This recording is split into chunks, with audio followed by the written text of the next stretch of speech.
Good evening, everybody. Welcome to the, what month are we in?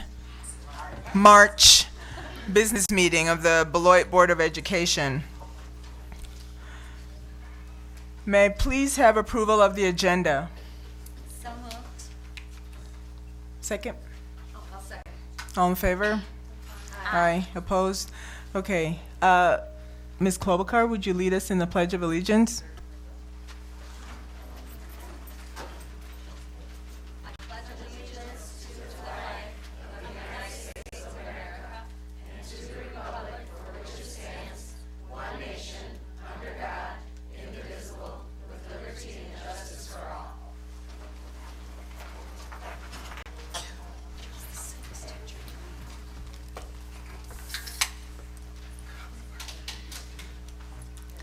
Announcements, please. So I have 3 pages of announcements, so hang in there with me while I go through this. The district held its second annual Geography Bee on March 9th here at KEC. The event is open to every 4th through 9th grader in the district, and we will be hearing more about this event in a few short moments with our winners receiving recognition. Beloit Memorial Theater just finished their run of the Broadway musical Mary Poppins. 61 students were involved in the show on stage, backstage, or in the live orchestra. They performed 5 times for the public with over 1,600 people attending, and I would like to mention the Converse second graders thought it was awesome too. They also performed Mary Poppins for all of the second graders in the district. 3 judges from Madison Overture Center's Tommy Awards, a statewide award program for high school musical theater, came to view and write critiques of the performances. Their nominations will come out in a few weeks, and awards will be granted to the winners in 14 categories in May. The production came in under budget, though extra money had to be allotted from the district for the flying effects. Thank you to all who attended the production and supported our theater. Anthony Bonds has been working with Peter Frank, manager at Turtle Creek Bookstore, and Blake Haraz, manager of McDonald's.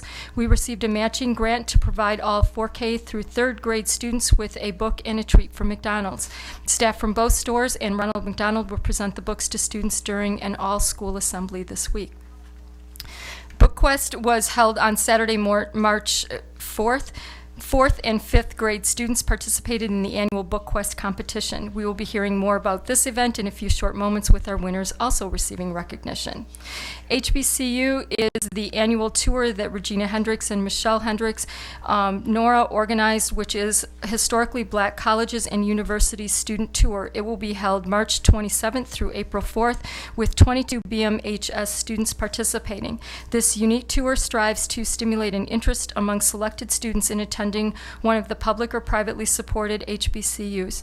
This year we will visit 8 colleges. The long-term objective of the project is to develop the ways and means to assure that qualified BMH students become familiar with the historic mission of black colleges and universities and their broad range of high-quality educational programs and academic fields. Another objective is to identify students who would especially benefit from the stimulating and supportive learning environments so characteristic of historically black colleges and universities.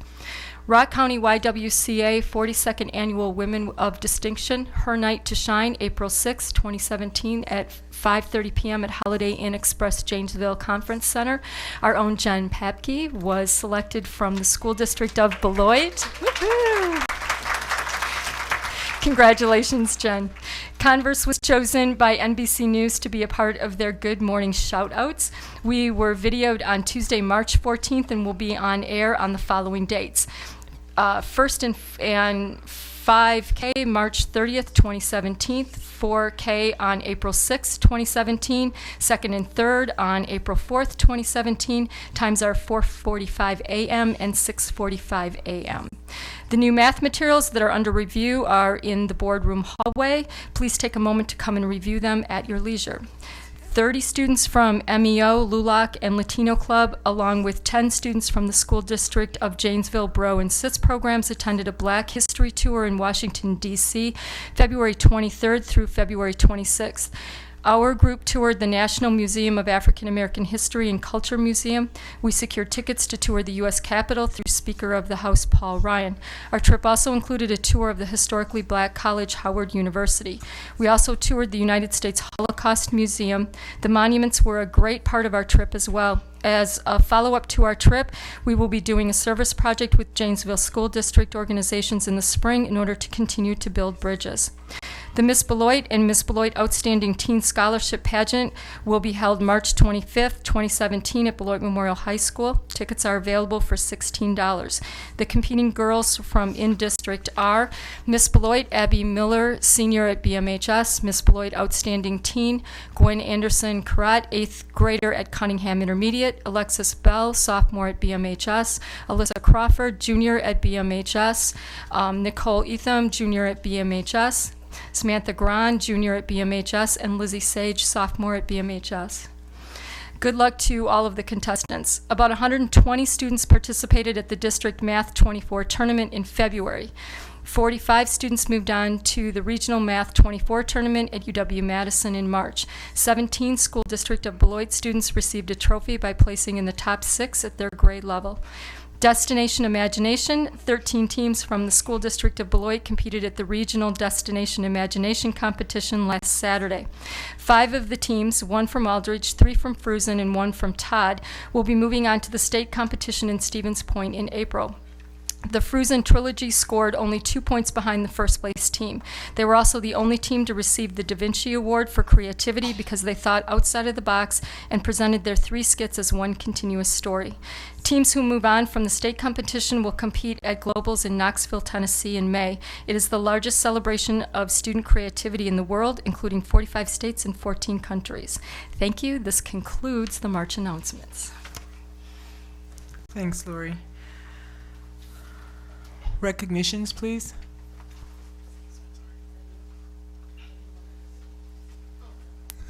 Good evening. We'd like to start tonight with the recognition of our Geography B winners, and if I can have Stephen Jacobson join me at the podium. He's going to tell you a little bit more about it, and then we will have our winners come up.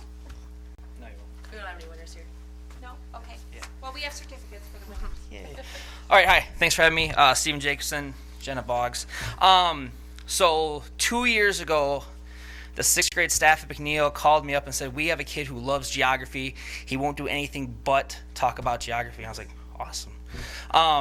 So we had to bribe this kid to get through 6th grade so he could get to geography class in 7th grade.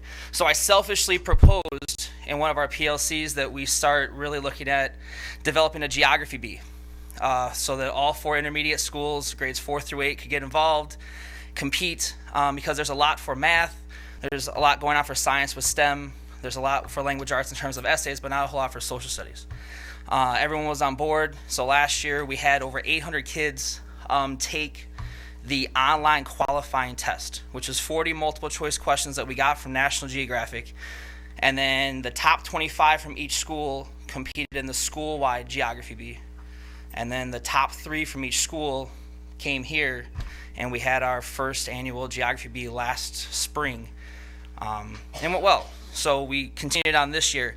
And our 3 winners, who unfortunately had other things to do tonight. 3rd place was Brian Tresvina from Fruzen. 2nd place was Eli Miller from Fruzen. And our 2-time Geography Bee winner and state qualifier for the National Geography Bee, Danny Montez, took 1st place. Now I'm going to take a second and ask you guys some of the final questions. Danny got 4 out of the 5 right. These are not multiple choice, and the final questions really are all over the world. So we'll start with the easy one. Colombia, with low coastal plains along both the Caribbean and Pacific Ocean, borders which Central American country? Final answer. That is correct. Well done. Number 2, irrigation. That'll be the only one we'll answer, the easy one. Just the last one. It was kind of amazing. The VI script is the unique indigenous writing system found in Sierra Leone and which country in Southeast Africa?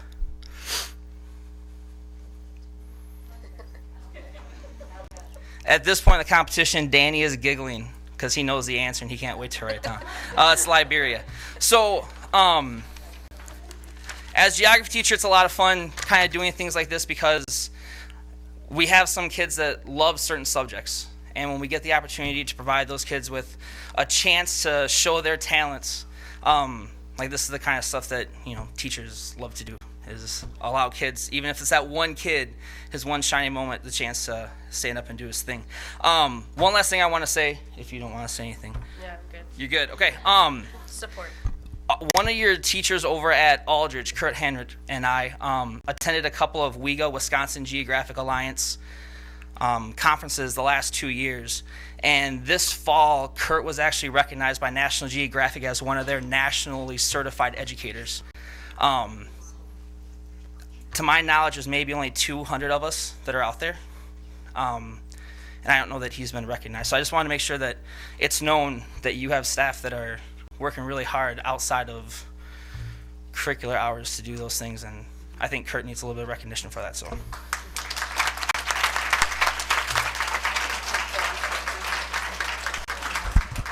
So I just want to take an opportunity to say thank you. Did you see my eyes light up? Because the answer. I am that geography teacher. Perfect. Awesome. Yeah. And I just really appreciate, that kind of work. I think it's so important as our world shrinks through technology that we really understand, all our global countries, partners, all the things that go on.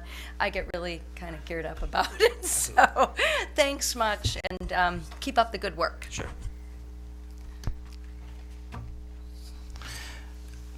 Mr. Jacobson, Ms. Boggs, I just want to say thank you. I happened to be there for a little bit of that, but I do want to say thank you for all the after-school activities that you do. We know that it does take a lot of time, and for that last question, I was going to ask you, could I phone a friend?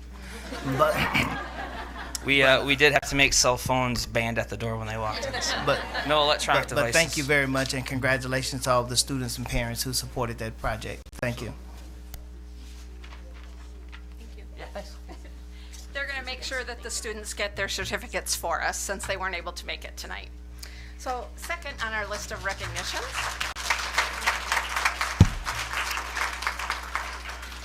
we'd like to recognize a host of BookQuest winners. Is Crystal here to help do that? I'm here. Okay, come on up. So I don't know how many of you were aware of the BookQuest competition, but that has been going on for a number of years, and Crystal can fill you in and give you some more information. It's been stressing me out this whole year since it's my first year, but it's okay. It actually went really well. For those of you who don't know what BookQuest is, I'm pretty sure it's been going on for 30 years, but it is a competition with a couple of other districts. There's 30 books that 4th and 5th graders have to read, and then they come to this competition and they get asked questions in teams, and if they get the questions right, they get points, and highest points win. So we had the competition on Saturday, March 4th, and we had state representatives show up. It was really fun, and we had the boy who actually got first place with all the points. There's different levels: gold, silver, bronze, but the boy who got the most points was from Fruzen. I don't know. Are there any BookQuest participants here tonight? I didn't think there were, but anyways, I can get those certificates out. But Alex Schulte was our first place in points. So, and it's something that they do all on their own. It's literally they're self-driven, reading for fun. They come and do it because it's not something that's done during school time. Well, unless it's silent reading time or something like that. But other than that, they read these 30 books on their own. So it's a lot of motivation. Sure. Do you want me to read them all? Okay, so real quick, I'm just going to tell you who got bronze, silver, and medal. So bronze, Mason Webster, Noah Mosier, Amaya Jarrett, Chance Cornell. Silver, Sarah Tamsden, Kiara Emerson, Mariana Aceves, and are these the gold? Yeah. Gold is Angelina Sherman, Alex Schulte, Patrick Rochester, and Madison Lucero, and Braden Bai. So I will get these out.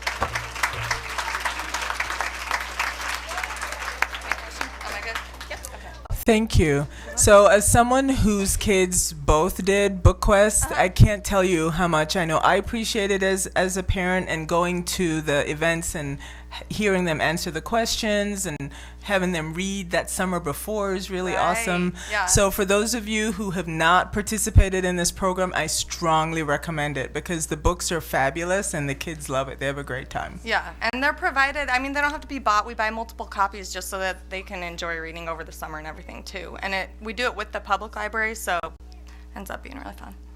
Thanks. That concludes our recognitions for tonight. Okay, now we are at the time of the meeting where citizens or delegations with areas of interest not included on the agenda may speak. Do we have citizens who wish to speak at this time? Okay. Members of the audience, the Board of Education is now at the place on the agenda where we will receive public comments from citizens or delegations on areas of interest that are not on the agenda. The Board of Education will generally not respond or act on items that are not on tonight's agenda. Appropriate items will be referred to administration or on one of the board committees. Citizens wishing to speak on one of the posted agenda items may do so as items are called out by the board president. While the board and the district welcome public comments, we as a board also must ask that you exercise care in your comments that relate specifically to district employees or persons connected with the school system.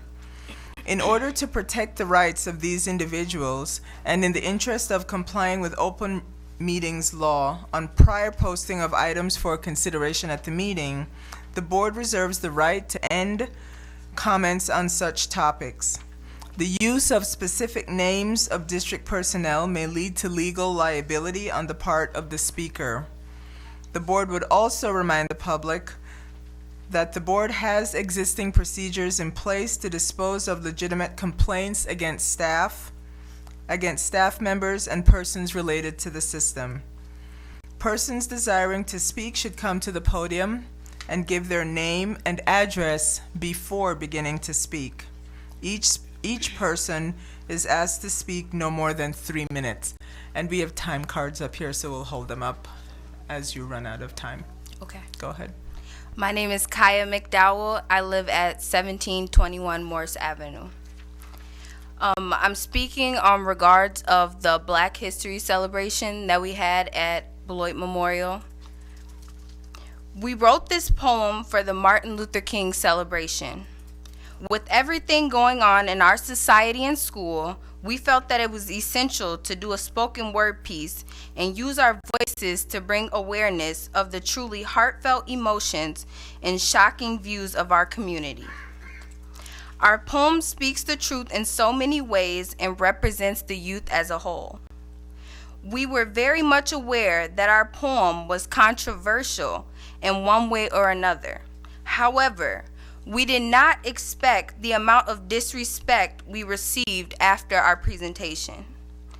We were amazed by the lack of empathy from our peers, but more so stunned by the comments made by some of the BMHS staff who are supposed to lead by example. 3 minutes will not permit us to share the way we felt after hearing this negative feedback, but we will inform you that we will continue to speak our truth and stand up for what we believe in.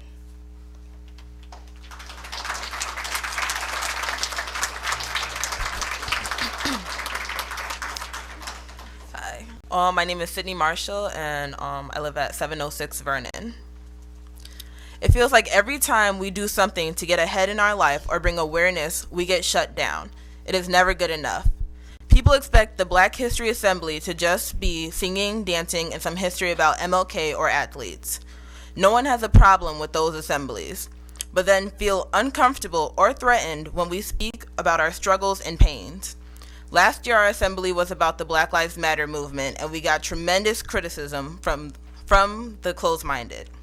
To make such beautiful, strengthening, and inspiring assemblies into anything negative is selfish and shameful. We would love to have discussions and conversations with those who took offense to anything in our assembly. And standing up for ourselves does not mean that we are saying we are better than anyone. It means that we are saying we are equal and should be treated so forth.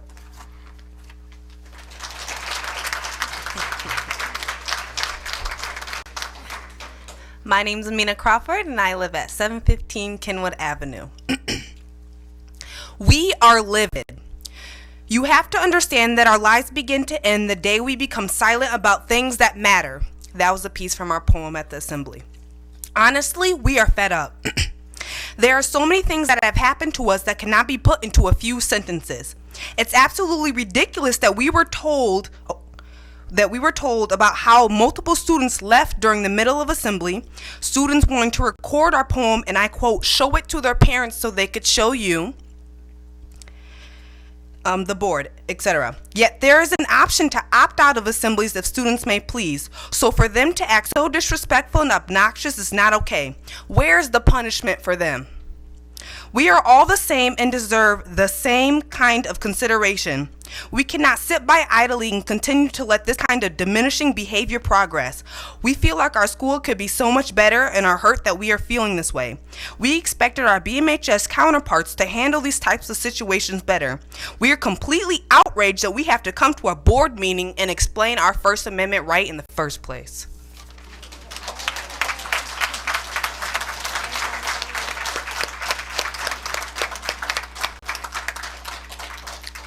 I'm Gabriella Buck. I live at 2336 North Street.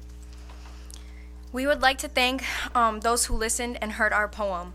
You are the reason we continue to raise our voices and speak out against injustice and discrimination. We would hope that our peers that took offense to our poem would hear the words we are saying and take it within their hearts to understand the pain we are feeling. Our poem is here to give you an understanding of the lives we and people like us now have to live. Our intent was not to attack, it was to inform. And I'm asking you today, how can we form a mutual respect for each other that allows us to respectfully express our opinions, views, and desire for change? And only by hearing each other can we come to understand each other. Thank you.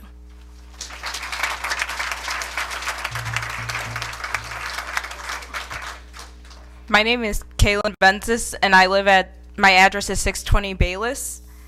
I come to the board today to express my discontent of the current circumstances in Beloit Memorial. We often hear about behavioral issues, and a focal point of them are focused on students. But what about teacher disruptions within the classroom? Oftentimes students feel like teachers overreact in situations. For example, a teacher who had put forth a seating chart had put her student in a spot where she knew she was going to have a problem and already had a pass waiting for her. Purposely creating a distraction within the classroom and isolating a student creates an environment where they don't feel comfortable. When students don't feel comfortable in their learning environment, they tend to create distractions. Another factor that creates an uncomfortable learning environments for students is the lack of diversity among teachers. When students can't relate to their teachers, they find it difficult to learn. Recruitment of minority teachers could help greatly student-teacher relationships. Regarding behavioral issues, if we found a way to incorporate parents into their child's learning, a lot of these issues could be resolved. A child doesn't stop needing you because they are grown. And once students are comfortable in their learning environment, they can thrive and flourish as people. Thank you.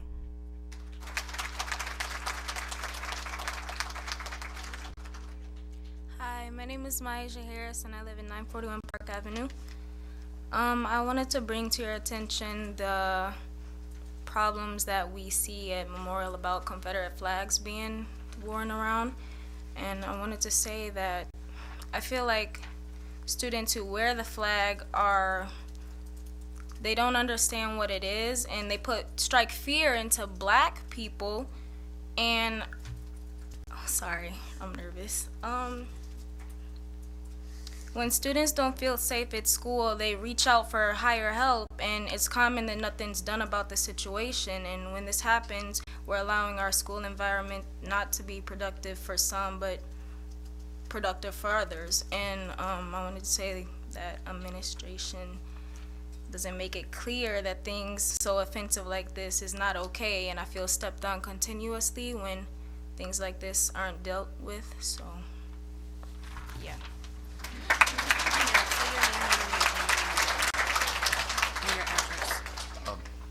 My name is Sergio Guzman.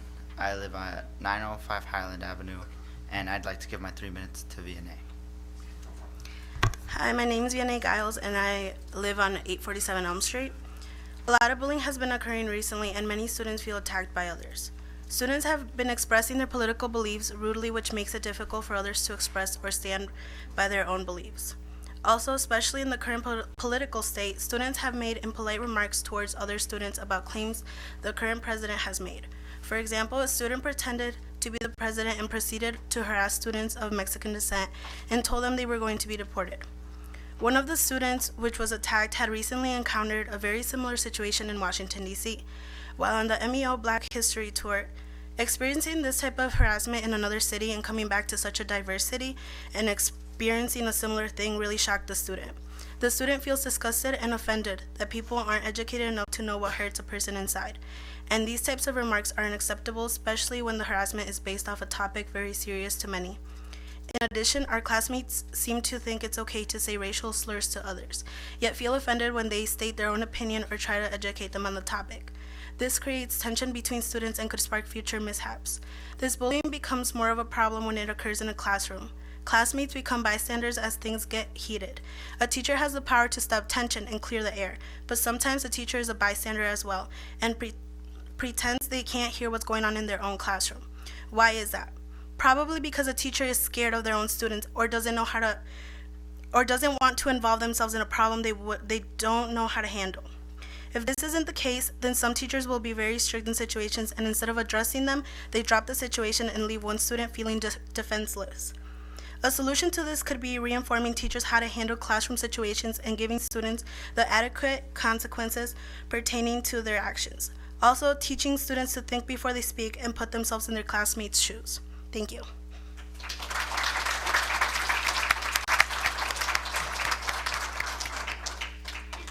My name is Tyron Edwards, and I live at 1135 11th Street. I would just like to know what is being done. Going over the code of conduct isn't enough. There are issues in our school not being handled correctly or not at all.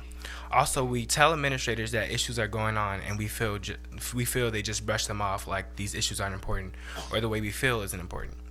For example, student inequality.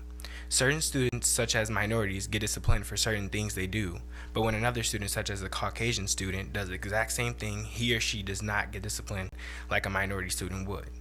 Furthermore, we would feel that the administration sees the issues and the tensions throughout the school and act like there aren't any issues and tensions between students. Additionally, there was a particular situation where I was called the N-word with the hard R.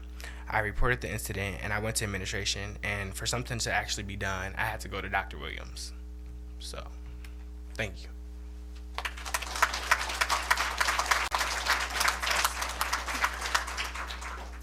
My name is Gabby Ramirez. I live on 930 11th Street, and I'd like to pass on my 3 minutes to Nadia. I am Nadia Connor, and I live on 1984 Dewey Avenue. So some things that I have been noticing in the schools is that teachers are having too close of relationships with students. And so for me, I am uncomfortable with being in a school environment where it's allowed for teachers to address me as bae or thick. I've also been hearing of students driving home a teacher that was drunk. There's teachers who are texting students outside of school and like saying how they love each other. And also there has been multiple instances where students have been TAs for teachers and were done with everything that the teacher had asked. And the teacher found it funny to say, "No, you're not old enough to get me what I want." So there's just too close of relationships between some teachers and some students that it's just kind of uncomfortable. And there's another thing. There's a teacher who loves to hug, and it's okay when like you're like, "Oh, thank you," but like when you're kind of going behind them and like forcing them to hug you, like that just makes me nervous. So yeah.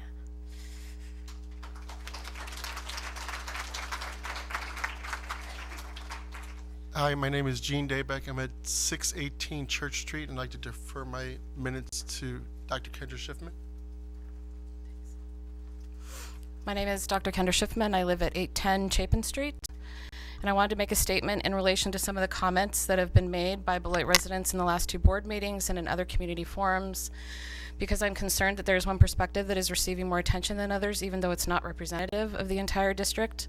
So I want to publicly contribute another perspective based on my professional experience as a sociologist, my experience as a very involved parent of 2 children attending school in the district, my experiences visiting most of the schools, and my conversations I've had with community leaders, district leaders, administrators, parents, teachers, and support staff in the district.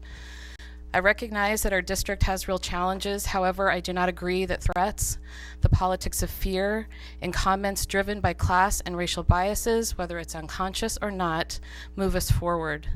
I'm deeply concerned about the assumption that the Code of Conduct is the overarching solution to our disciplinary challenges as well. Discipline is necessary and needs to be consistent, but even the District Code of Conduct is not applied the same to all students because behavior and rules are open to discretion and subjective interpretation.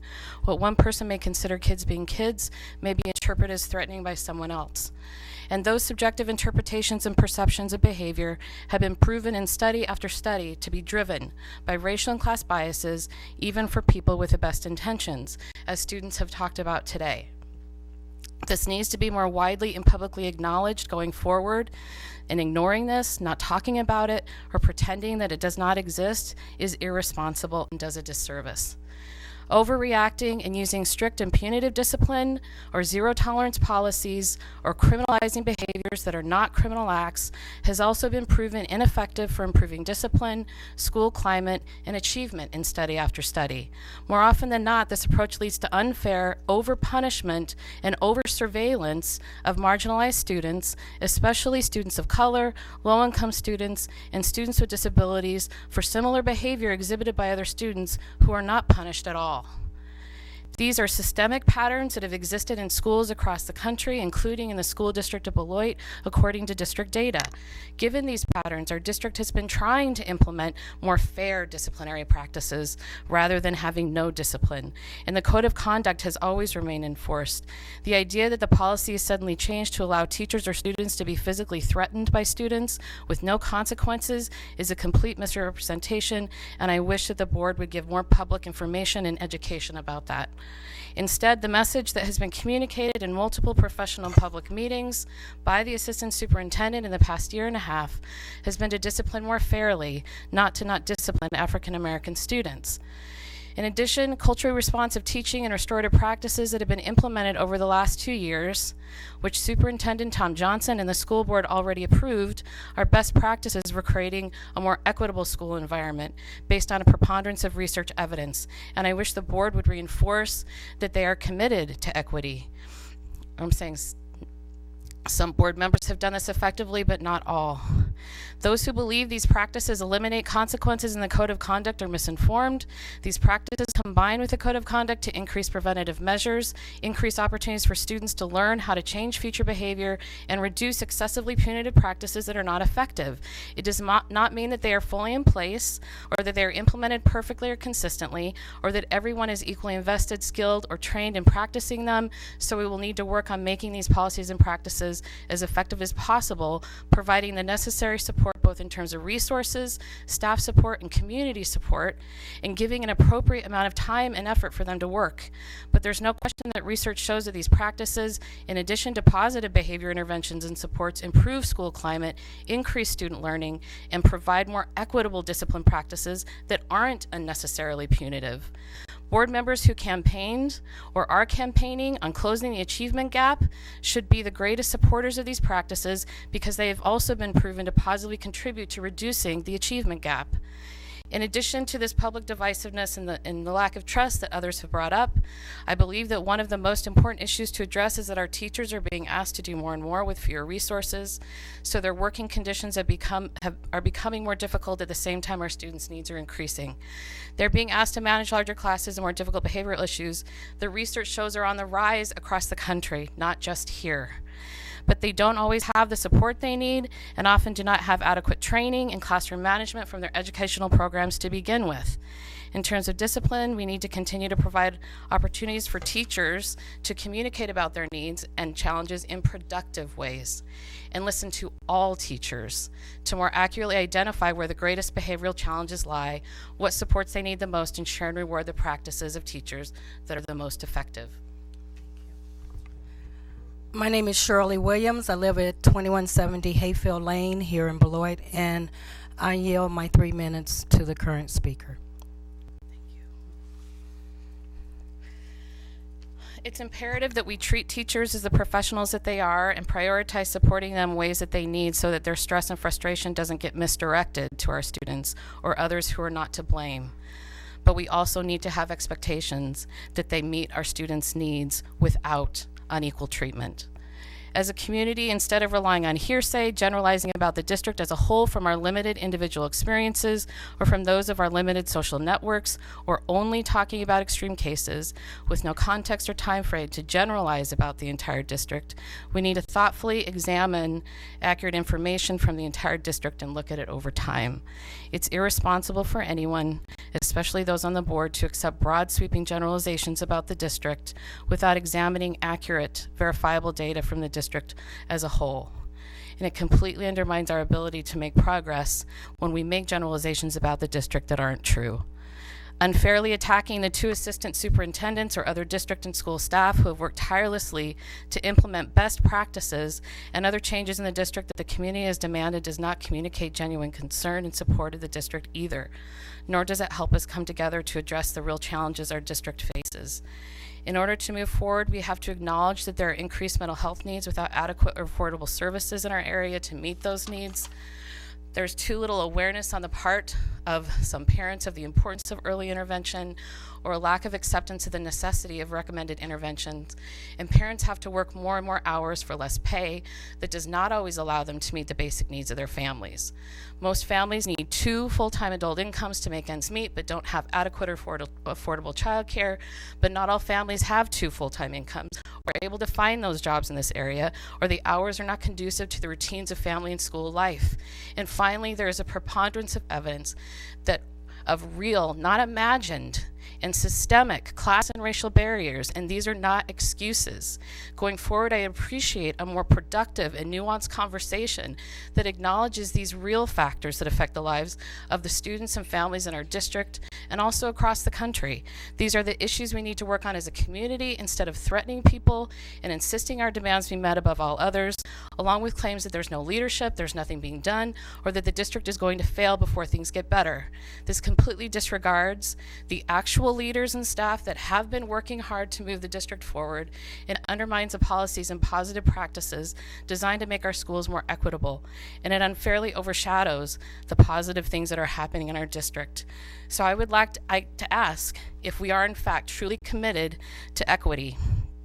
Because if we are, we need to show more respect toward the professionals who have been working hard on this for a long time, and we need to move our public discourse in a less divisive, more nuanced, thoughtful, productive, and courageous direction for all the young people who are watching us and who depend on us. Thank you.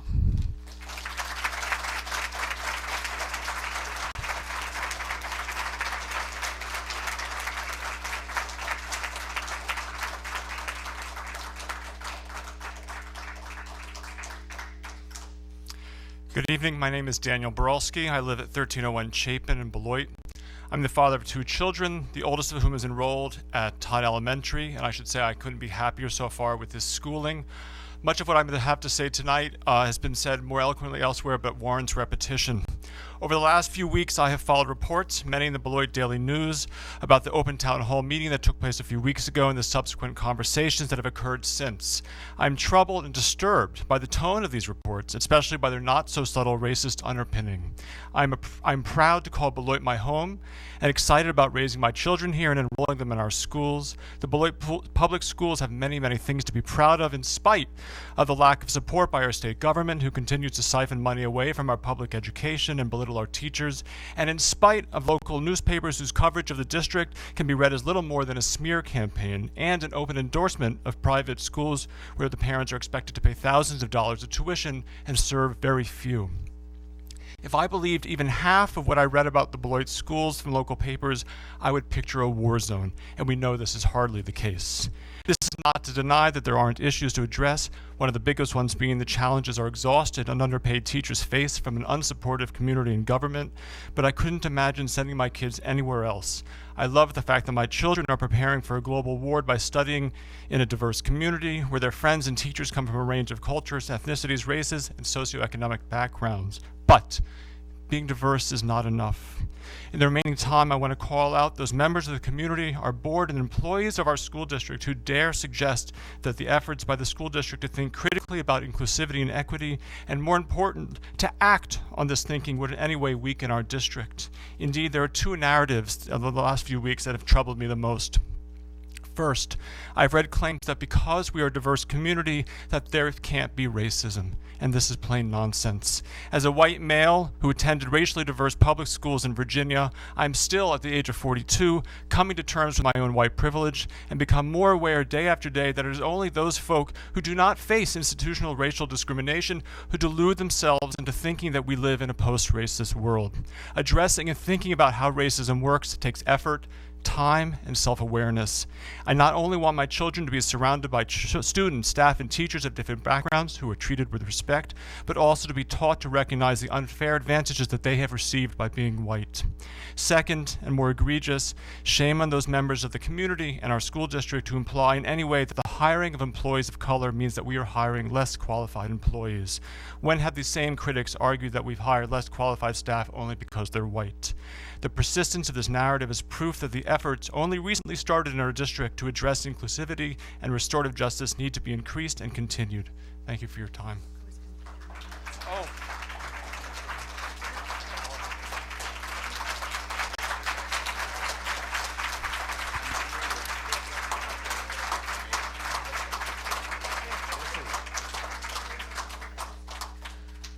Good evening. Good evening. My name is Paul Dion. I live at 635 Harrison Avenue in Beloit. I have two children of color enrolled at Todd and Fruzen. I am proud to live here and to have my children in the district. I want to address the recent backlash directed at our district's policies regarding hiring, discipline, and equity. I am calling these statements a backlash because they are criticizing the district's efforts to provide equitable policies and opportunities to better serve underrepresented students and address the achievement gap, as well as disparities in discipline. With the exception of Mark Perry and a few others, these issues are being addressed in an asymmetrical way.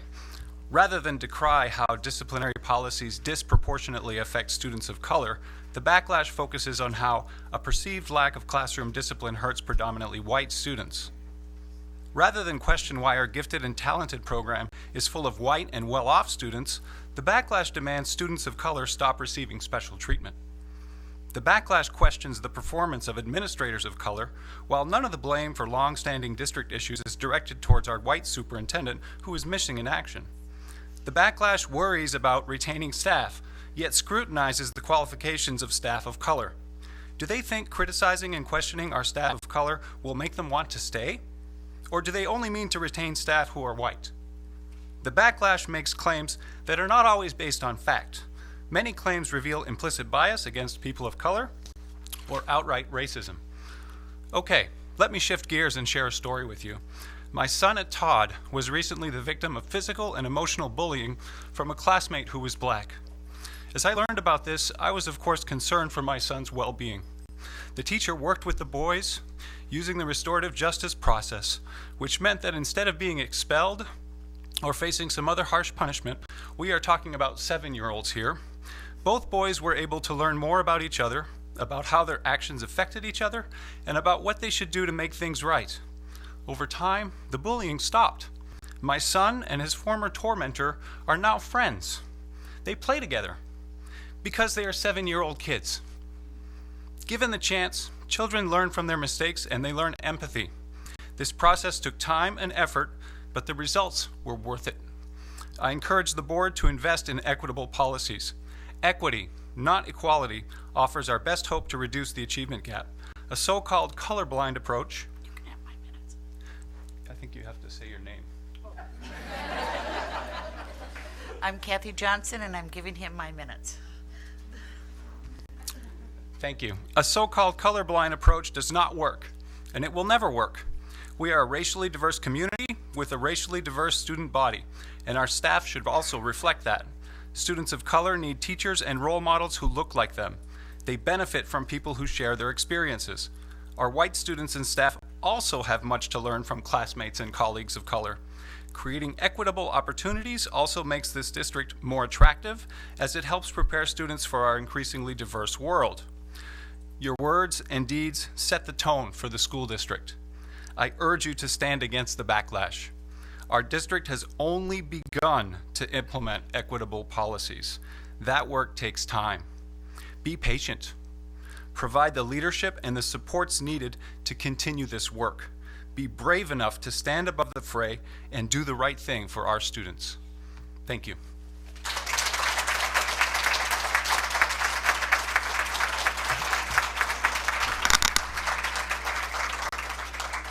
I'm George Williams, and I live at 2170 Hayfield Lane. All lives matter, but when people use the Black Lives Matter movement for their own gain and reverse what actually is being said at Black Lives Matter, empowering people who have been persecuted in the past. We are not trying to undermine anyone else when they say Black Lives Matter. That irritates me. I'm an educator. I'm a father. I'm a husband. And yes, I am a black man. And I know for some people that's fearful.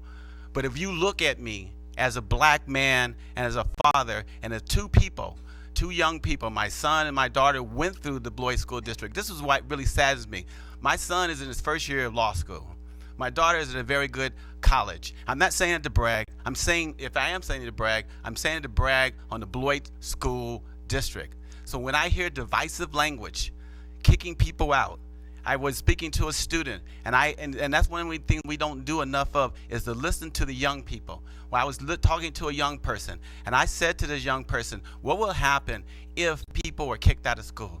They said, well, they'll be out on the streets. What will happen when they're kicked out on the street? They'll probably get in trouble, and they'll probably go to jail. I urge you to think about what type of society we will live in if people are purged from our high school.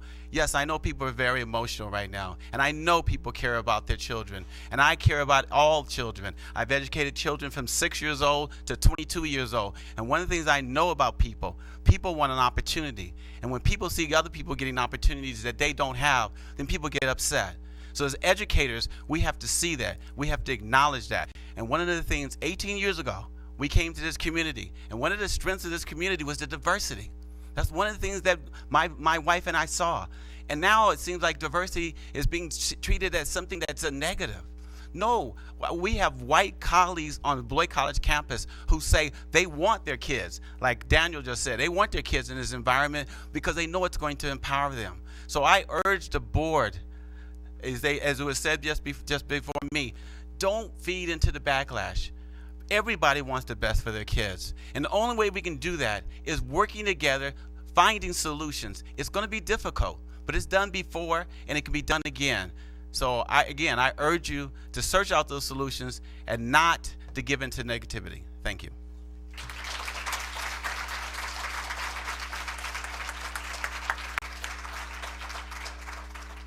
Tia Johnson, 1621 Indian Road. And I'm going to shift gears completely and start with a little story about when I was in high school. A good friend of mine and I both had jobs, and I was the only one who had a car. One day she needed to use the car, so I had half a tank gas in it. I said, go ahead. I had to work the next day. Well, my friend used the car, decided to go out with some other friends, and returned the car to me the next morning with very little gas in it. And I learned a rough lesson that day. And you may wonder where I'm going with this. 5 years ago, the school district voters gave you $70 million. You guys built a fitness center. Our students deserve the best we can give them, but you should prioritize. I don't know what you were thinking when you guys approved a fitness center without ventilation. I'm not an architect. I'm not an HVAC engineer, but I do know anyone who would build something like that needs to be held accountable.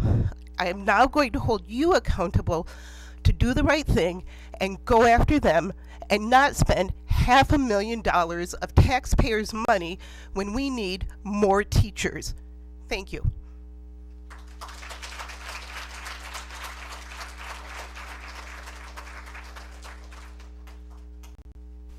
Thank you all for your comments. Superintendent's reports to the board, please. Thank you all for your comments as well. At this point, we're going to have some reports from 3 of our administrators here within the school district. You have cards. Each one of you should have received a card that was sitting on your seat. Now, this is not going to be a question and answer session, but after each principal speaks, if you have a question or a concern related to that school, we will collect those cards and we will give those to that respective principal, and they will respond back to you at some point after this meeting. So at this point, go ahead. Yeah, please just be sure to put your contact information, whether an email address or something, so that they know how to contact you. Good evening. My name is Emily Pells, and I am the Executive Director of Student Services for the School District of Beloit. Tonight, I am joined by Carol Campbell, who is the principal of Beloit Memorial High School, Matt Kleinschmidt, the principal of Fruzen, and Melody Wergo, the principal at Todd. And we are pleased to be here tonight to provide you an update on some of the things that have been going on in the schools to address concerns around climate and behavior. I will talk a little bit about how we have rolled out the Code of Conduct, and then some review that we did around our PBIS systems, and then I'll go ahead and hand it over to our principals. So as far as the Code of Conduct goes, we did have a meeting with all of our principals, and we reviewed each level of misconduct and the disciplinary options available to use. The presentation that was used with the principals was the same one that was done at the board meeting on the 8th.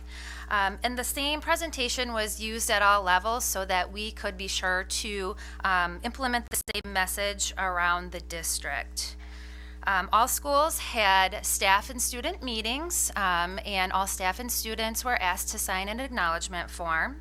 And all schools are holding parent meetings by March 24th. In regards to PBIS, we did a refresher with the principals.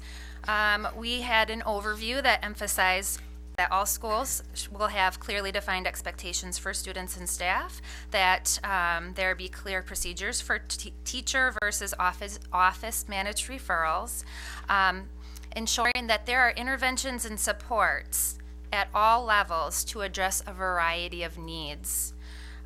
That schools have systems in place for reinforcing positive behavior, and that there be a process in place at the schools for reviewing discipline data.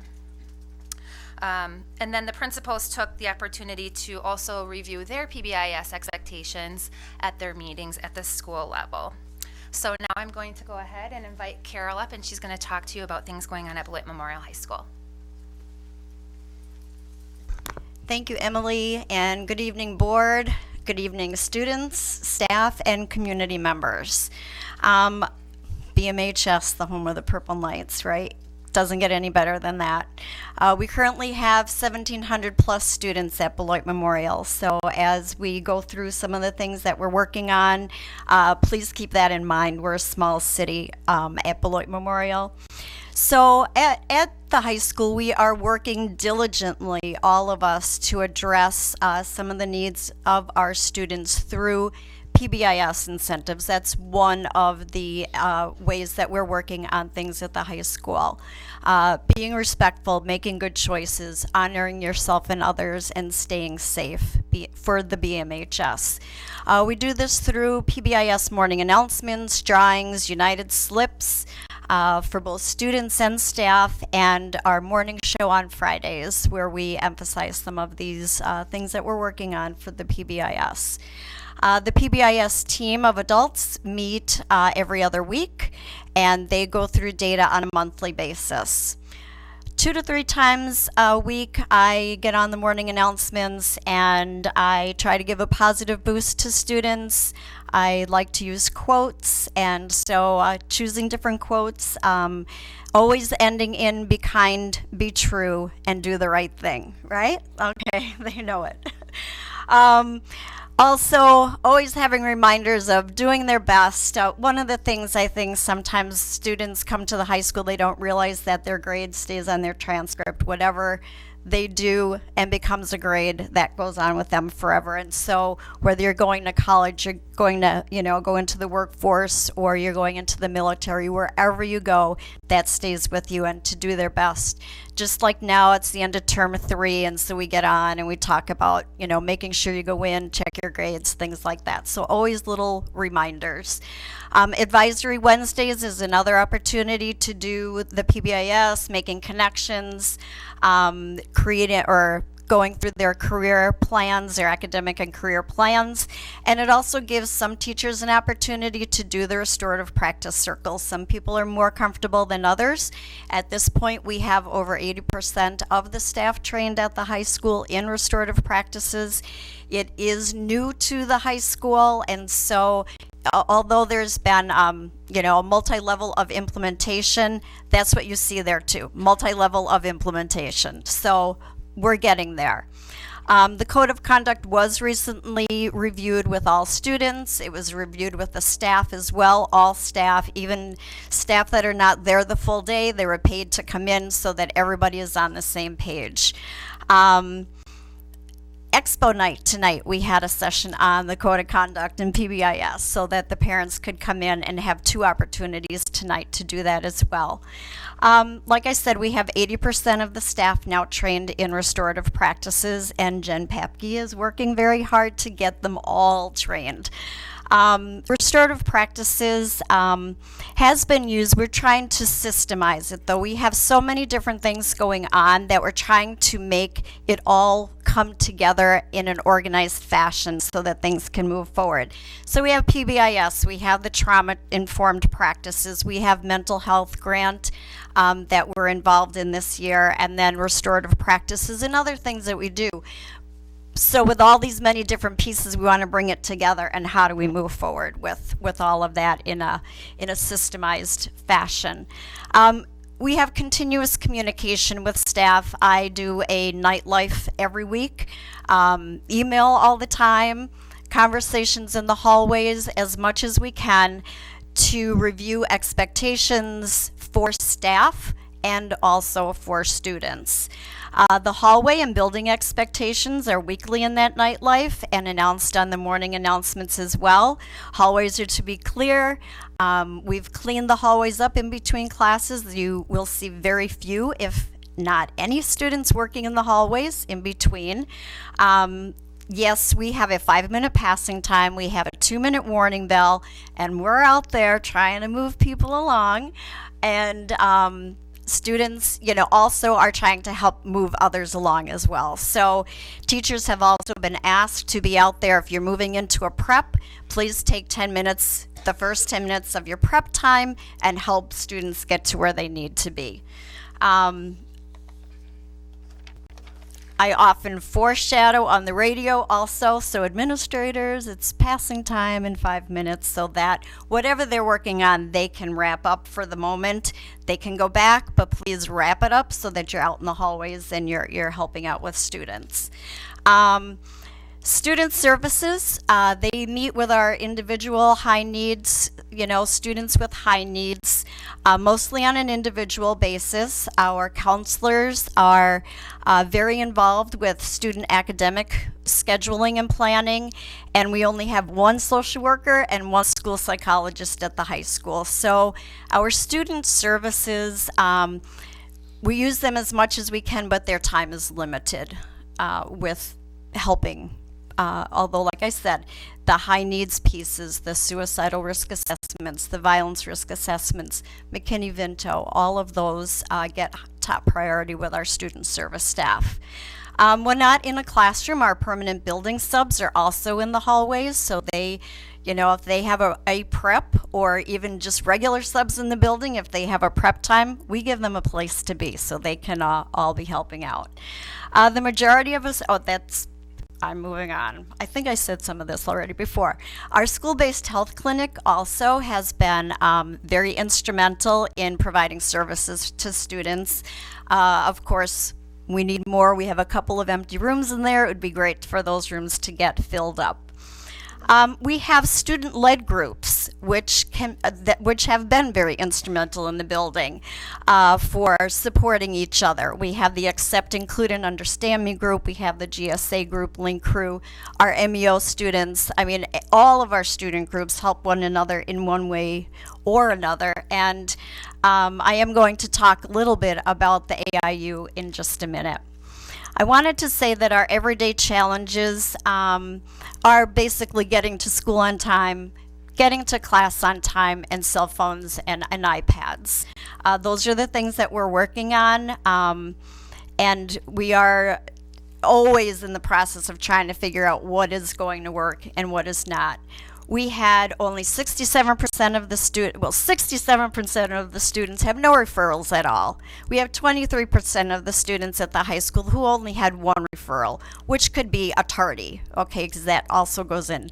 So that's 90% of our students at Beloit Memorial who have awesome behavior, awesome. We do have 5% that have 2 to 5 referrals, and we have another 5% with 6 or more. So we're only talking about 10% of our student population who really need some, you know, dedicated attention. Beloit Memorial, it's a vibrant, comprehensive high school. We had the AIU group led by Mrs. Fredericks, and some of the students are here who participated in that. It was a very positive opportunity for our students to get together, to share their thoughts and their feelings, to connect with one another, and that very positive unity. We talk about unity a lot, and how can we unify, and I think that was one step in the right direction. I think that they are planning another event, and they continue to spread that good word during our morning announcements and our Friday morning show. So that's our report and update.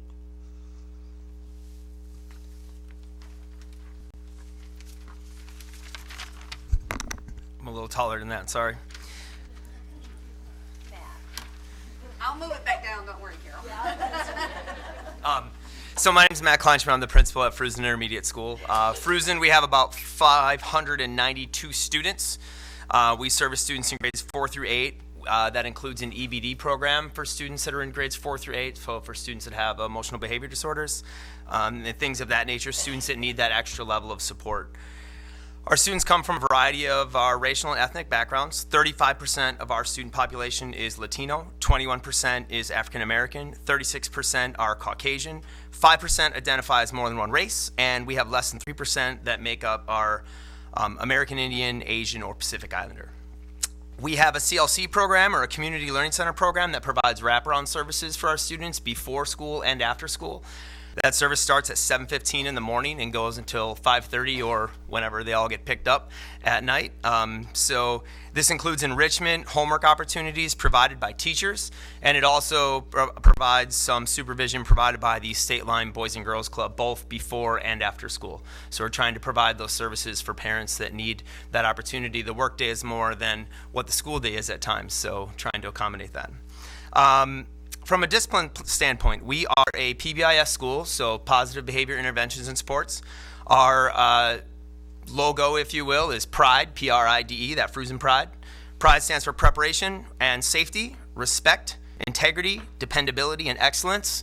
So we've got a matrix with lots of behavior. We teach those, teach a lot of the behaviors in our building in the cafeteria, in the hallways, in the classrooms, before school, after school, field trips. We've got pretty much every scenario that you can think of on that matrix where we try to teach the behaviors that we want our students to know. We spend a significant amount of time in the beginning of our school year. We do a PBIS kickoff, and I want to give a little shout out to Jenna Boggs, who's sitting right over here, a key member of our PBIS team. She does a great job with that. Thanks for coming tonight. So we we teach those behaviors, we refresh them where needed, and I'll talk a little bit more about that in a little bit. Targeting behaviors in students, we want to encourage or use PBIS to encourage and incentivize good behavior. We have falcon feather drawings.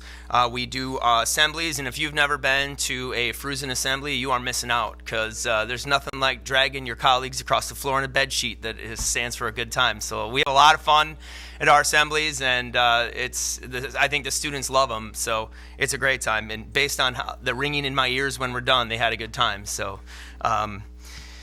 let's see here. We also do reward activities, so we fund Fridays for some of our students, some incentives that students have to qualify for. And we change up what those incentives are to try to make sure that we can include as many students as possible and encourage the good behavior. But on the same note, we do have that criteria, and if you don't meet it, then you miss out on that activity. So holding students accountable from that end as well.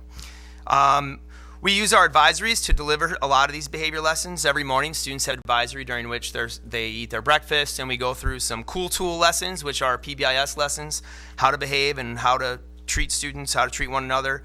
We use restorative practices during that time to build community. There's lots of stages to restorative practices. I know people hear a lot about that, but restorative practices isn't just including, sitting down two kids and chit-chatting with them about something that happened. It's about setting a tone of building relationships inside your building, and I do want to give credit to Ms. Papke, who does a ton of work with that, and again with Jenna Boggs, who does a ton of work with restorative practices inside of our district. So we look at how staff members speak with students, how students speak with students. We look at building community in circles and sharing things and creating a safe environment where students can do that. And we have some teachers that do an absolutely phenomenal job with building that community inside their advisories every morning. It's amazing. I've gone in and sat down and participated in a few circles. I get funny looks when I do. I kind of walk in and sit down, and they all look at me like, who's he here to talk to? Is he here to talk to me? And then when you're just sitting there and you're like, no, I just want to share about my weekend, or I want to talk and see what's going on with you guys, It's always fun to let kids see you in that light as well. So we do some zones of regulation practice. Zones of regulation is about social emotional control or social emotional recognition for students. We have a green zone, a red zone, a yellow zone, and the blue zone. So what zone are you in? And sometimes when you're talking to a kid, where are you at right now? And if they're in that red zone, maybe they're not ready to talk. And so we're trying to create that common language.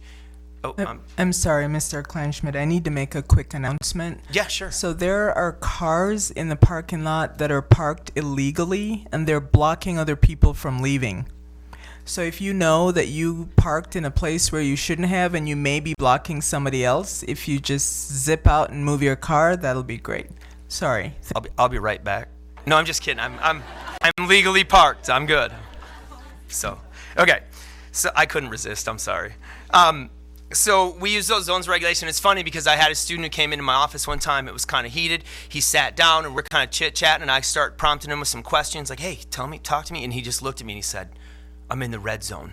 I'm going to need a minute. And I was like, all right, I'm going to give you a minute. So anyways, we also do let's see here. Sorry. Using PBIS to reteach behaviors. So not only do we target what behaviors we want our students to see, but when we see an instance where we know a student isn't doing something the right way, a lot of our staff will pull those students into the hallways, review expectations, talk to them about this is what good behavior looks like. Sometimes even having that student repeat that back to you depending on that age level and that appropriateness of where that would be. Using data to drive decisions. So what kind of pieces of data do we use? We use a lot of our Skyward data. We use some discipline data.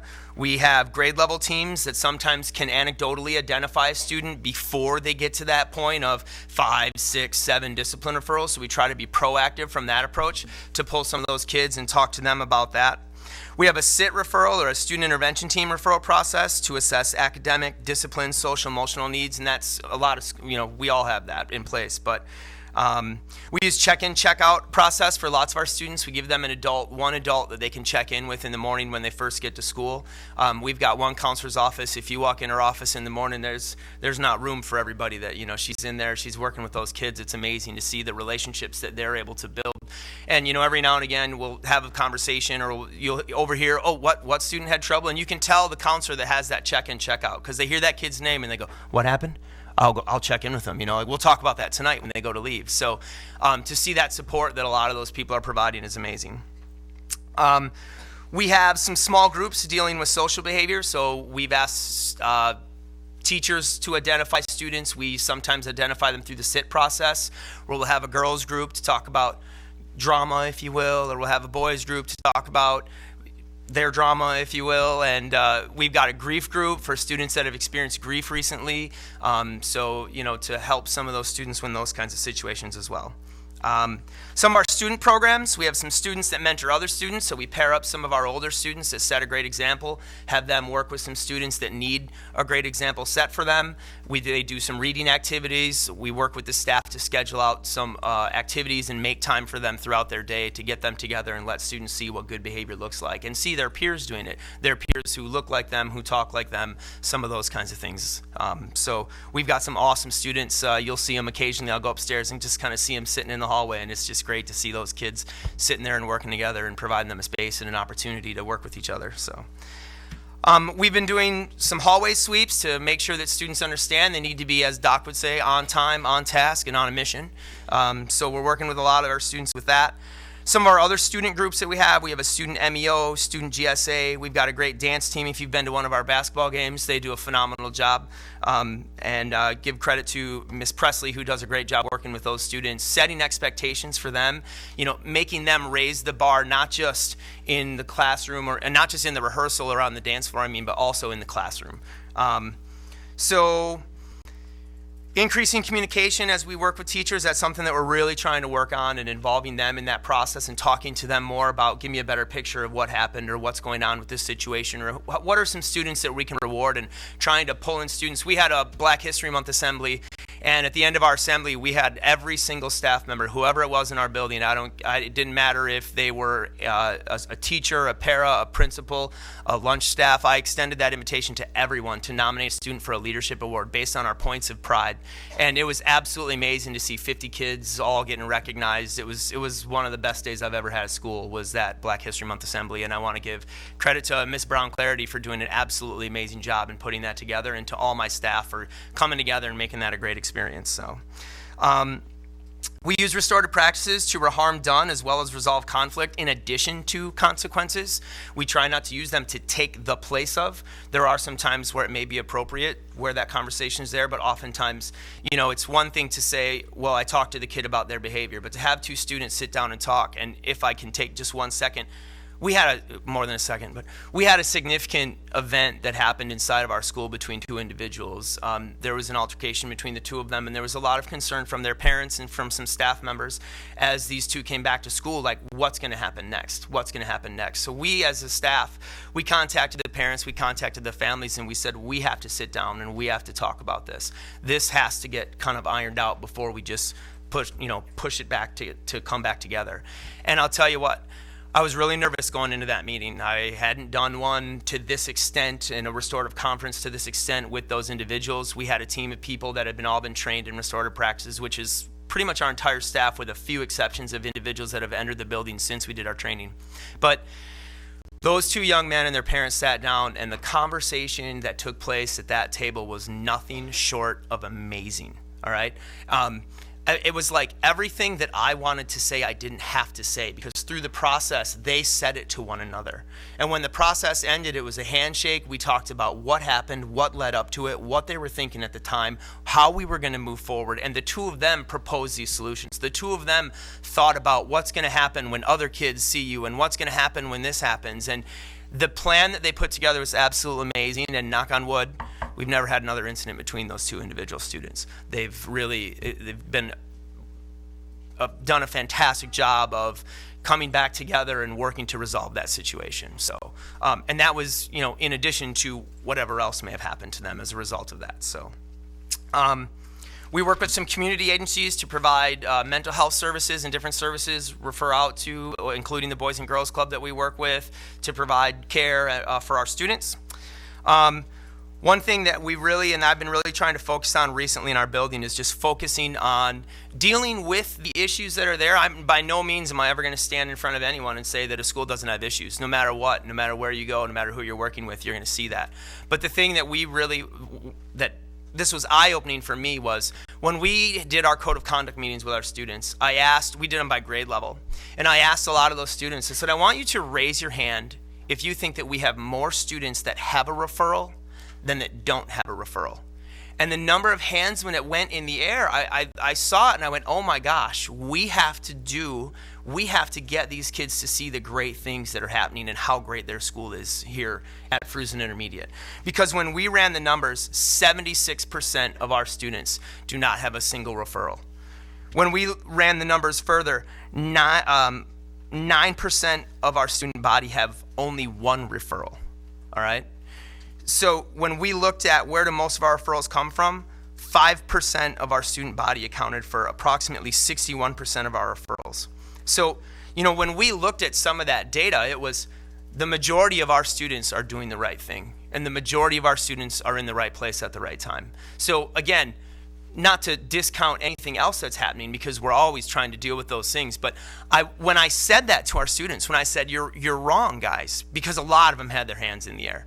I said, you're wrong. 76% of you. I said, look to your left and look to your right. Between the three of you, 2 of you have never had a single discipline referral, if we look at it that way. And it was interesting just to see the kids look around and go, holy cow, really? So I looked at myself and I reflected upon ours.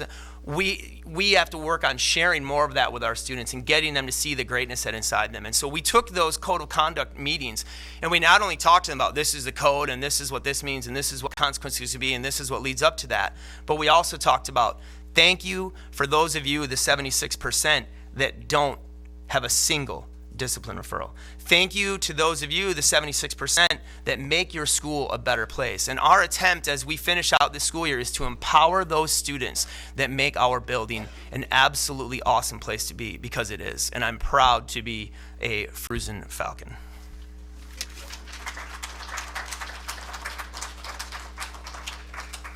Okay, Carol, I'll bring it back down so I can reach it. So,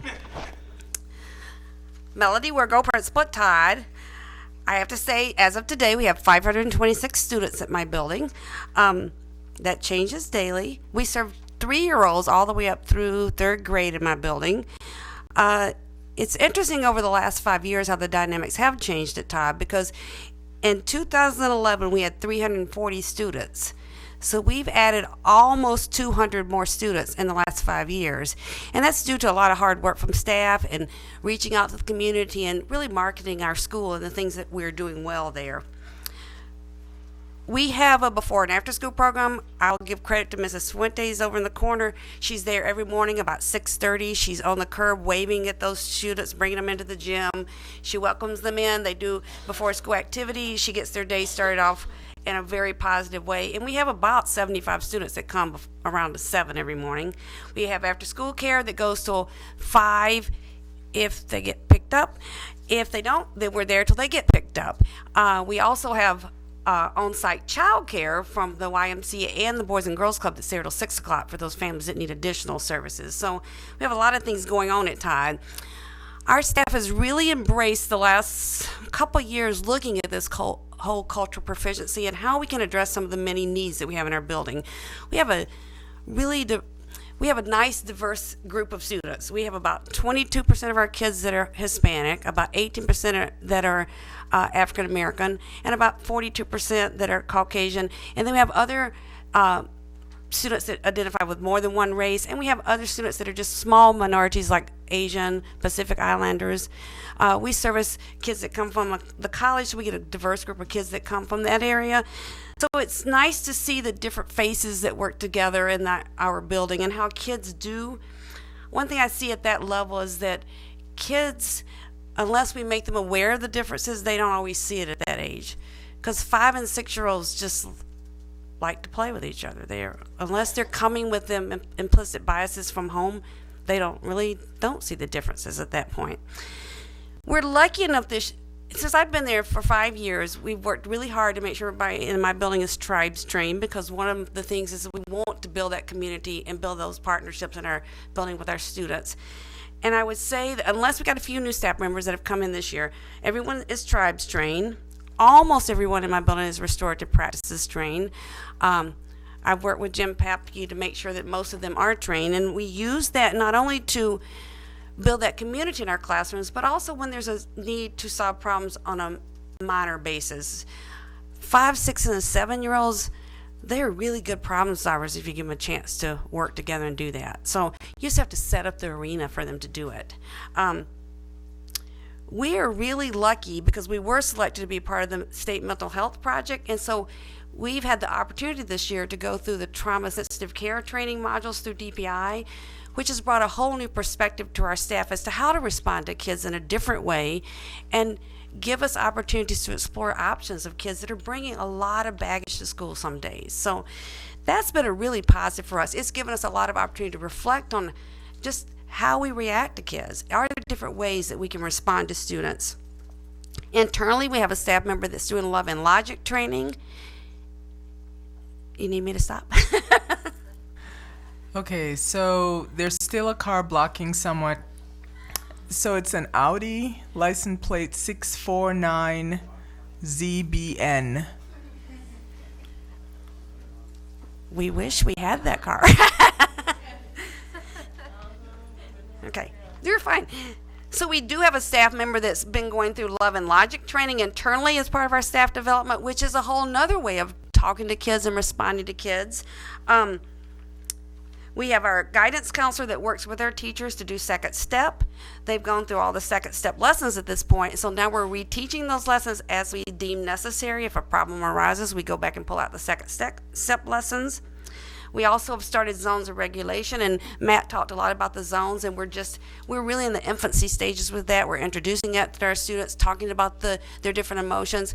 Carol Langley, who is my EBD teacher, she's been very instrumental in getting that started with her students, so she's sort of been an impetus for a universal instruction of that. Todd has been recognized for PBIS school for the last 3 years, and we work really hard on our PBI strategies and cool tools. We have 2 teams that meet regularly. We have a tier 1 team and a tier 2 team that meet regularly to just talk about, okay, where are we having behavior problems? Where's the breakdown? Do we need to create any cool tools? How can we make this be a more positive place for students? So when we started looking at the code of conduct, what's that been, 3 weeks ago, we went back and reviewed, because at the beginning of the year we did not review the code of conduct. We reviewed our behavior matrix, and we talked about the cool tools and the behavior expectations. So we sat down as a team and we said, okay, let's really critically look at this. Does our behavior matrix match the code of conduct? And so we did make some changes, and then we took it to the students, and I'll be honest with you, with little people, we did have to change the language a little bit, because some of the things in levels 3 and 4 I didn't feel comfortable talking about with little people. But we went through the different levels, we talked about the different levels and what the consequences of the levels were. And we tried to do it in a way that was positive, because I don't want it to be a fear thing for children. I don't want people to be afraid, oh, you've got a level 2, this is what's going to happen to you. We talked about, okay, how can you do the right things, and what does that look like to do the right things? And we had a lot of good discussions about it, and I think that it hasn't been a bad thing when of the code of conduct. It's made an awareness for students. We do work collaboratively, though. We try to look at the positive. We give out gotchas. We give out hundreds of gotchas. We average about 500 gotchas a week that we give out to students that are doing the right behaviors. And every morning I pull them out of the little gotcha box, and we reward kids that get drawn. They get to come down and get a prize. Then once a week they get to come have lunch with me, and you might not think that's a big deal, but they like to come in my office. They like my swivel chairs, and they like to spin around, so they think that's fun. We really do try to target. We know that one of our areas of concern is the playground. And we think, okay, what can we do? Do we need more supervision? Do we need fewer students on the playground? Do we need to spread out our playground? So we're always problem solving. Do we need to give student A an alternative recess from student B because they're not getting along at this point? We do a lot of critical problem solving at those PBIS team meetings. If a student just really is still struggling, they do come to SIT team. We have SIT team every Tuesday. We usually problem solve around 8 to 10 students every Tuesday afternoon. And when necessary, there are disciplinary consequences that happen.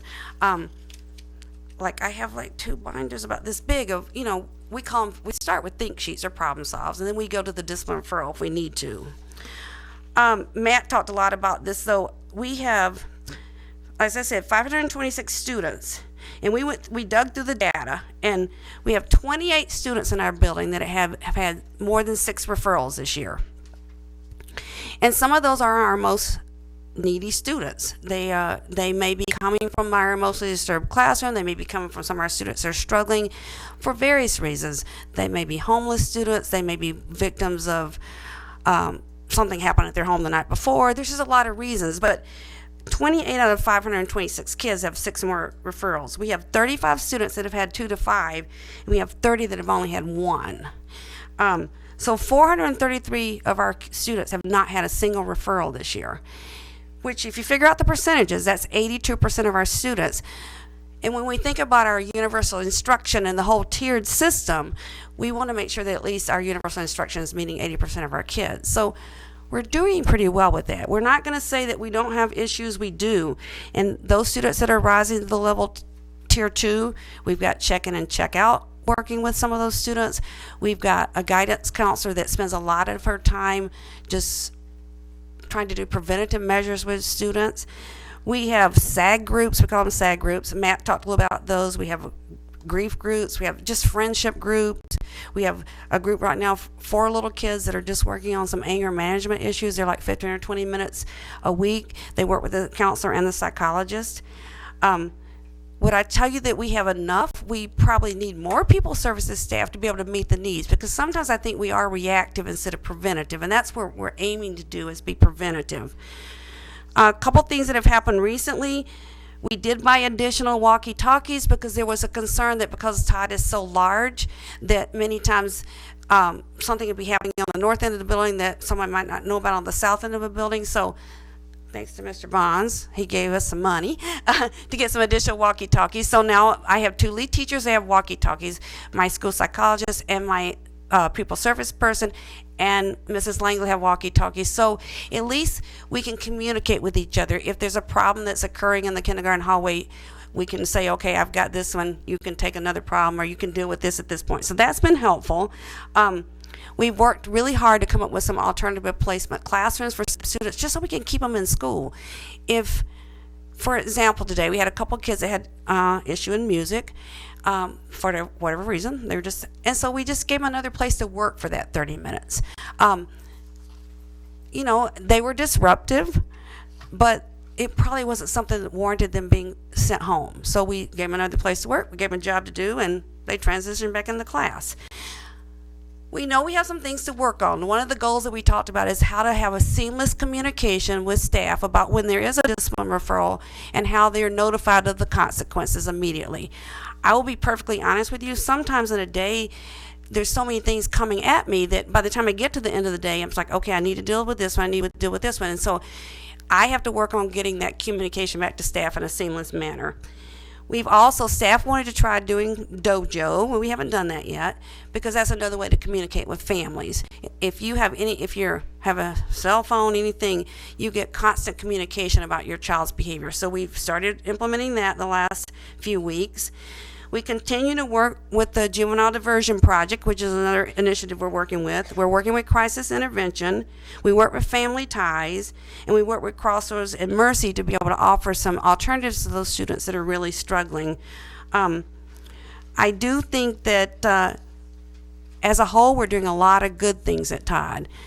As Matt said, we do have a few students that rise to that level that we have to look at different interventions for them. But I'm really proud of the staff. Thank you to my lead teachers. They're here tonight because I couldn't function without them because you don't have an assistant principal. You have to depend on some other people in your building to help you. So thank you so much.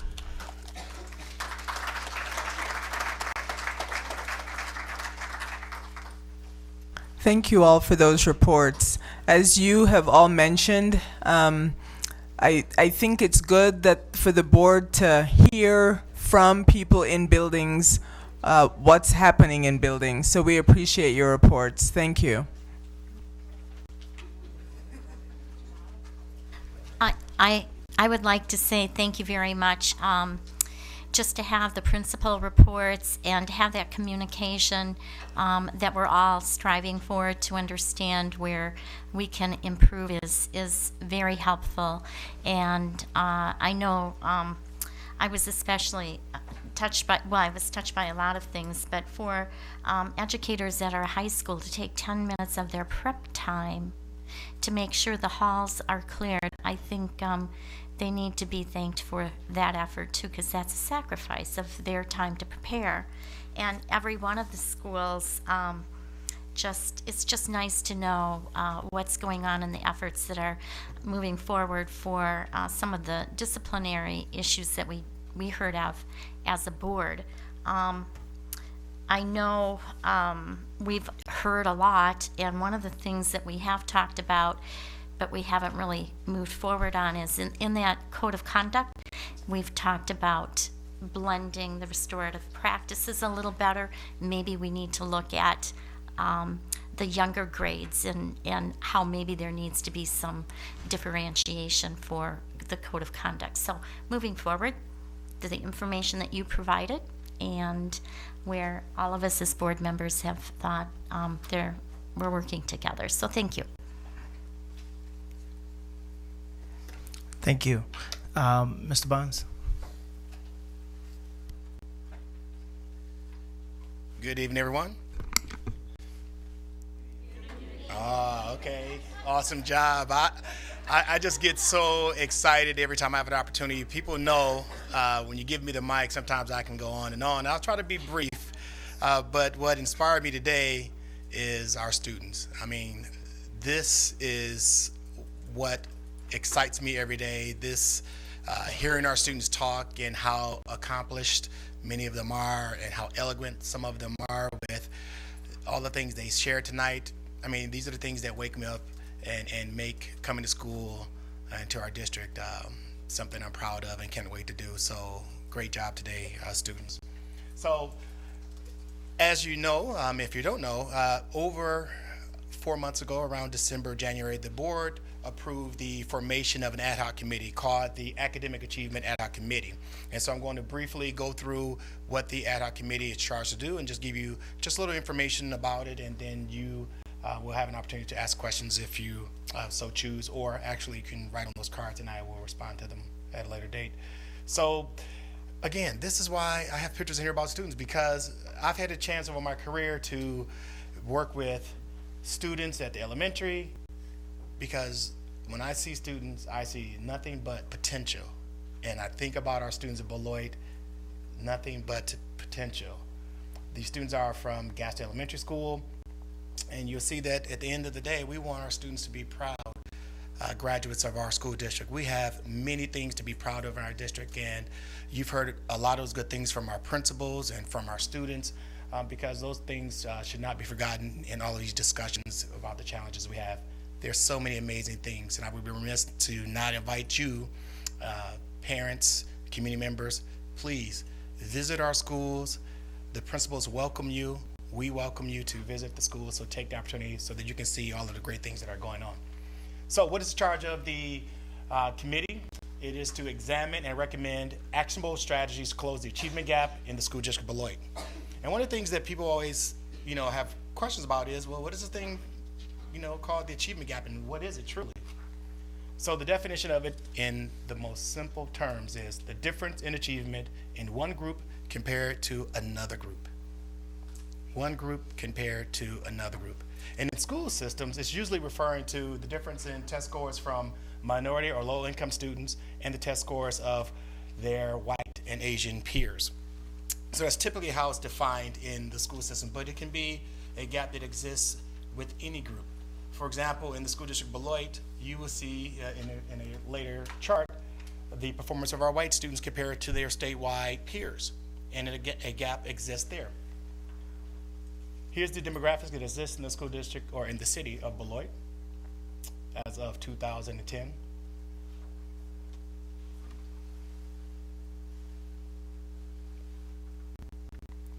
Here's the demographic breakdown for our school district itself. We have 13% of our students are students with disabilities, 72% are students that are disadvantaged, 15% are ELL learners, and so forth and so on. So this brings us to this thing called, again, the achievement gap, one group versus the other. In third grade, our third grade scores for the school district, these are actual data. The percentage of students passing the test, school district of Beloit white students, 38%. Statewide peers, 52.2%. 51.2, that's a gap. You get it? So that's where when we start talking about achievement gap, our achievement gap is not always strictly related to minority students. We have gaps between our white students as well. And those are things that we are working on in our committee because we are focused on the achievement of all students. Another example, if you start looking at the ACT composite score, School District Beloit, whites, 17.9% students, white peers, 20.8, white peers, 17.9, and African Americans. So there is a gap that exists between the performance of our white students and the performance of our white students and their white peers. So that's why we formed a committee.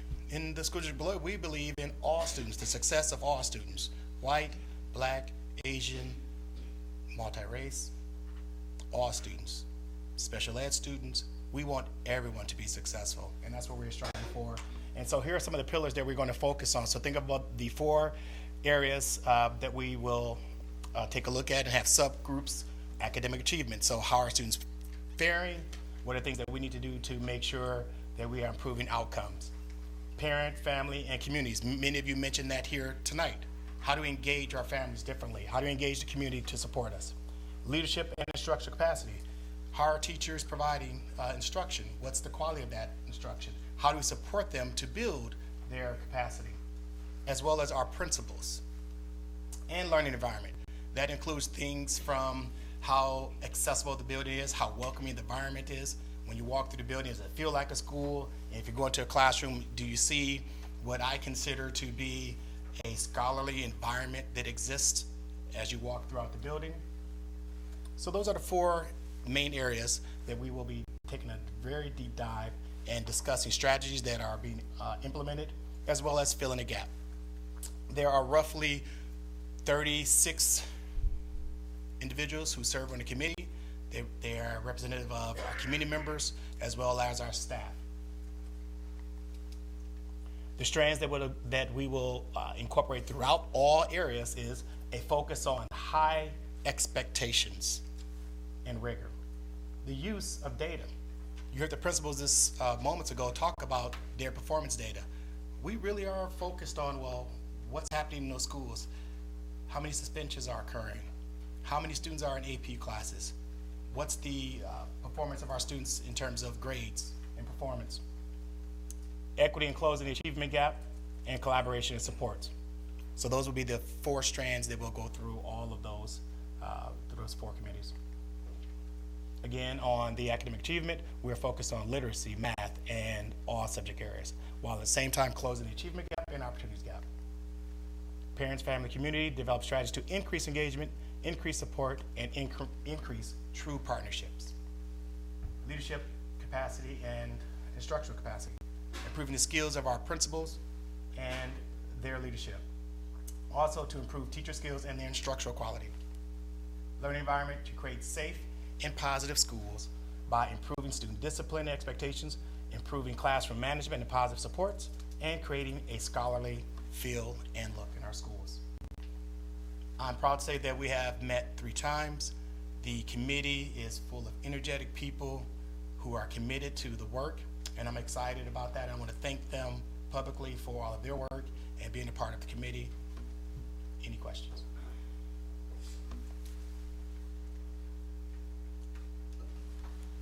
Thank you.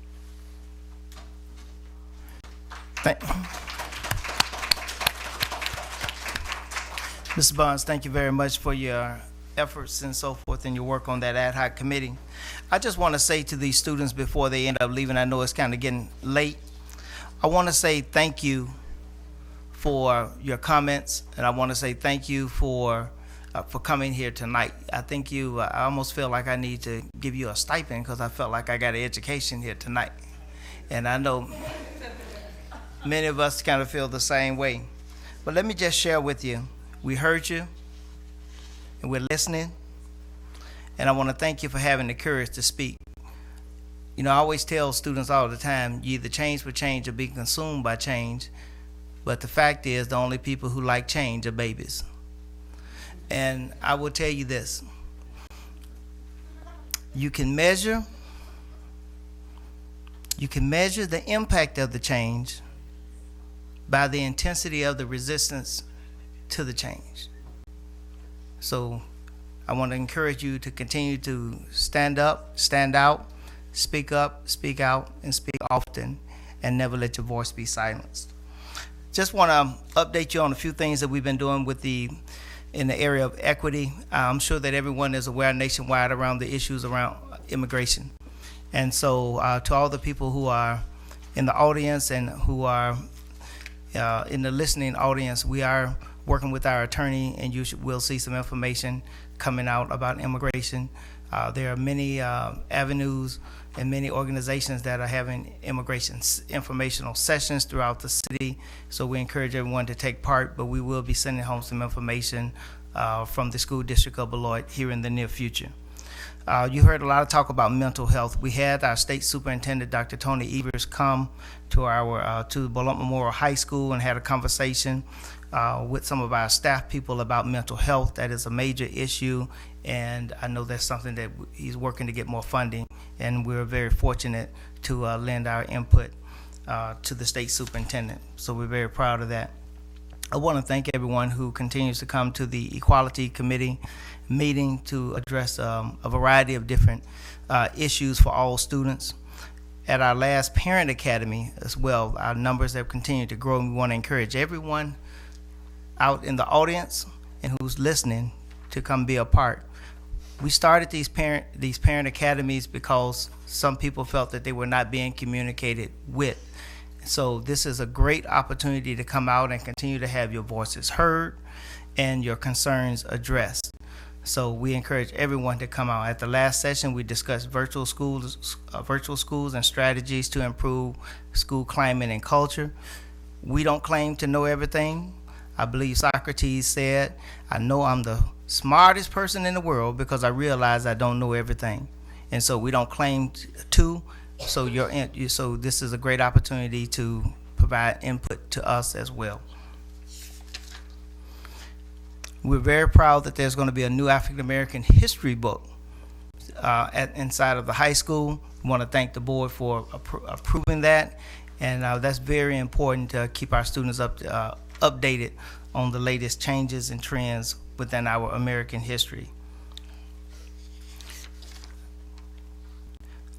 May 5th, Cinco de Mayo, but it's also the date that we celebrate our teachers, our students, and our parents.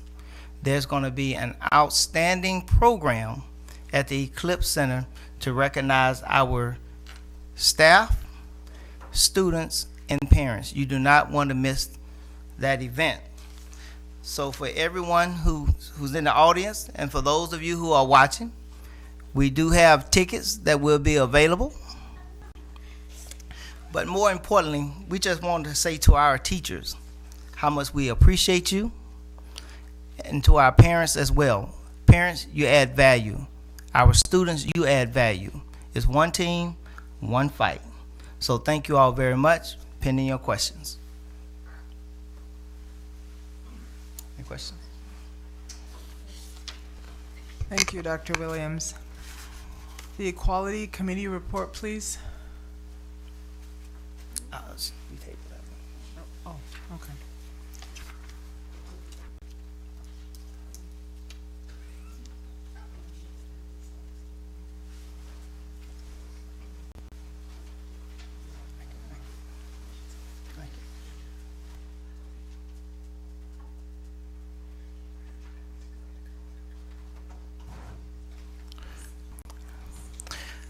The Equality Committee report. There was at the last Equality Committee meeting, we had a lot of conversation, and with some of the things that were that you may have heard about, whether it's regarding discipline, diversity, that was the purpose of our conversation. I mean, the purpose of the meeting. At the last Equality Committee meeting, we had a strong discussion about the history of the committee, We had a conversation about things that we can do to address some of the issues and concerns that are going on within the school district, especially around the area of discipline. And I want to be clear with everyone. I think sometimes, sometimes rumors can grow wings, and sometimes they can fly. But at the same time, I can tell you, we're inside of these schools every day, and I have not seen a better school district than the one here. And we encourage all parents and all community members to just take a look inside of our schools. And we're not saying that everything is perfect. The only thing that's perfect is our imperfections. But at the same time, when we're coming up with strategies, we don't want to throw rocks and hide our hand. We want to make sure that everyone who has a concern, we're also following up with some solutions. It's all of us working together. Not one of us are divorced from the things that are going on inside of our school district, whether it's on the positive end or some areas of improvement. So we encourage everyone to lend a helping hand to help move all of our students forward. Thank you. Student Board Member report. Good evening. I'm here tonight to tell you about what is going on at Beloit Memorial. So tonight was an expo at Beloit Memorial High School. I hope that was a success. I'll hear about it more tomorrow. The Black History Month Assembly that I spoke of last meeting was a success. All of the time and the dedication the students that are in MEO put into it really meant a lot to us. And although there wasn't a lot of negative feedback, there was also a lot of positive feedback. And that was our purpose, to impact people. Next up on the assembly list will be the Cinco de Mayo Assembly. So that will also be a success, I already know. So next, get ready because it's finals week at Beloit Memorial, meaning there will be a schedule change Friday. I believe we get out after second block. So for all students who don't know that yet, I'm letting you know. Our spring sports are on their way, such as track, soccer, golf, and baseball. Our BMHS reading tour, athletic reading tour, went on last week. It was put on by our athletic director at Beloit Memorial, as you guys heard of last meeting as well. It took place last Thursday and Friday, and it also was a success. Several athletes and I traveled to several elementary schools to read to the little people. There are a lot of little people problems, and I thank our teachers for dealing with them at such a young age, because that's like being a parent to those students. So also that trip really brightened a lot of our students, and I want to thank our athletic director and all of our reading specialists that helped us put that together. It meant a lot to us. So we plan to have more trips like that, and including more students such as in theater and other sports. So, but that's all I've got. Thank you. Thank you. Okay, committee reports, please. Shelley. Finance, Transportation, and Property met on March 14th. Relatively short meeting. We did talk about the current contract with Beloit Health Systems, which is expiring for the wellness clinic, and we did get a presentation on the costs of that clinic, and found out that since the utilization on that has just decreased immensely, so that is a concern. But I do want to point out that even if that clinic goes away, it does not affect mental health services. And if there's a need for it in the future, we didn't close that door. It's just now that it's costing the district more than we can afford to do. We also had a fee waiver refresher. Every month I know it comes to us to waive fees. I think some of us were asking, why are we doing that? So it was good to get that explanation that the only fees that we are waiving is a rental fee, but not the corresponding custodial fees. Because I know I want to make sure that when someone's coming into the building that it's not costing us money. We're not making any money on it, but certainly is not costing us any money. And I think that was one of the shortest meetings we've ever had. We were out in 14 minutes. Thank you. Chris. Well, you were out in a short amount of time because we took too much of your time. The Curriculum Instruction Committee met on March 14th. we addressed single gender course proposal. We have a motion on the table to approve such a course, but we need to adjust some of our language to meet legal requirements. That motion remains in place until we get that language straightened out. We also approved, and will come to us today, DPI's Global Education Achievement Certificate. This is a certificate that high schoolers can earn that that basically it and we'll see a presentation from it on it later, but it requires that students do so much work in world languages, world culture, and there's a public service component as well. So that was approved from our committee. We had an achievement gap mid-year reduction report. Mr. Bonds reviewed our programming to address achievement gap with instructional focus and professional development. He reviewed the math performance goals and strategies, as well as instructional focus and professional development. He also reviewed the next steps for our next steps in literacy and math. I'm sorry. Let's see. We didn't have any data reports this month.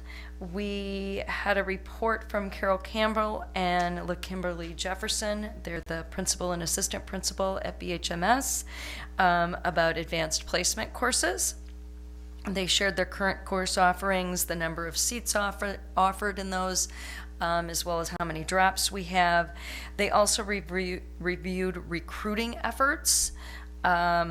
So those are things like the expo tonight.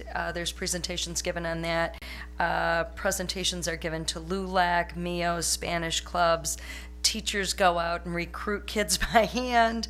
They're given videos, class previews. Sometimes they do boot camps to kind of get kids ready for that coming up in the spring. All of those things to get kids in our AP classes. We reviewed our ad hoc committee on students on the move, and I think that was it. So thank you.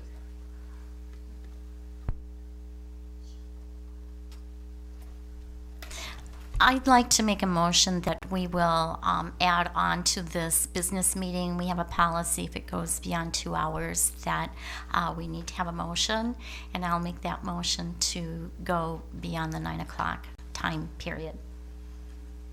Is there a second? I'll second. All in favor? Aye. Aye. Opposed? Thank you, Nora.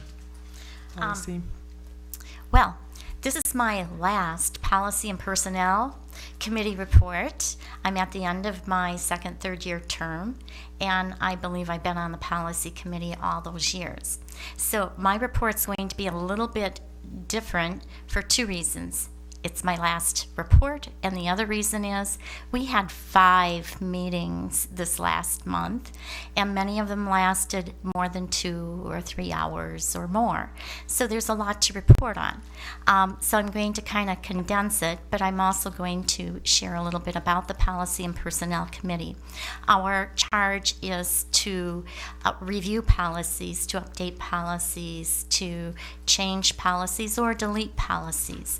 Another part of our role is to approve job descriptions and approve new hires and acknowledge those who are retiring, for example. And one thing I'd like to show before I do the rest of my report is this. This is our policy book. It has 890 policies, and it's based on state statutes. And we have not gone through the entire book to make changes during my tenure here on the school board. But when maybe you hear about following policy or being transparent with policy, you can see how thick that book is. And it's a little bit difficult to do at times. So there will be one of our meetings that we dealt with a little bit of a misunderstanding with policies that I'll share in a minute.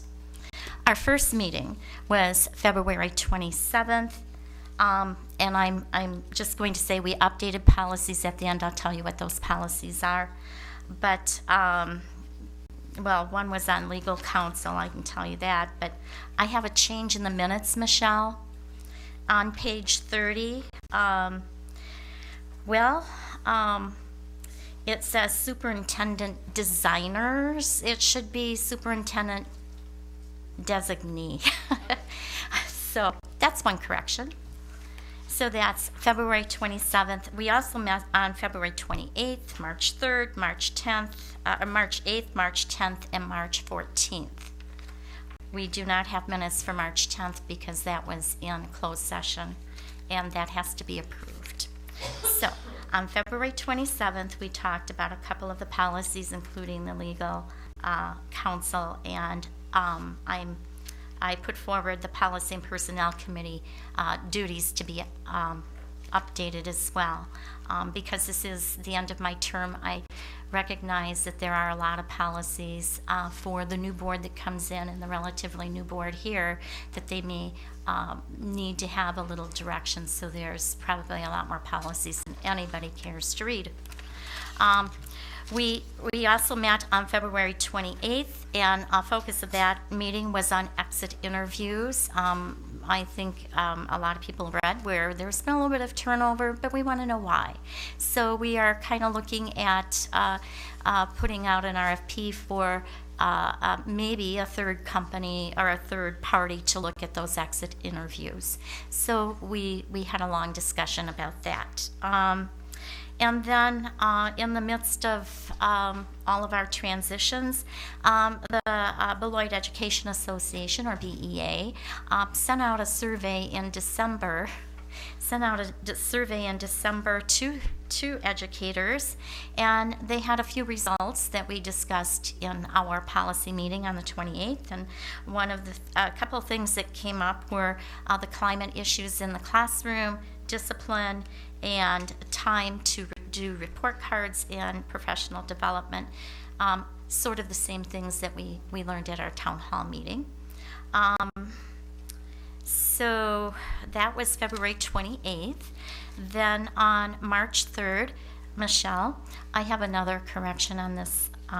It's on page 44, and it should be the interim vice principal position instead of vice. It was an interim. That's how it was advertised, and that's what we discussed. So now we're kind of getting into the next couple of meetings. We're on hiring the interim vice president, a vice principal position, and we had a couple of meetings to kind of sort through those details, in part because we've had a lot of changes in administration and new board members, and it kind of went through without following policy. When we learned about it, we kind of delved in, and when we delved in, we learned a whole lot about what the licensing practices are. So it was a lot of hours, and I know there was a lot of press on it, but the bottom line is this: all of us learned together a little bit more about policy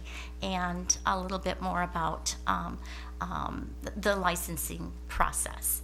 So then we're moving on to March 8th. Again, we continued with the same discussion and then looked at different policies. One in particular is on it's policy 533, recommendations for employee hiring, transferring, and promotion.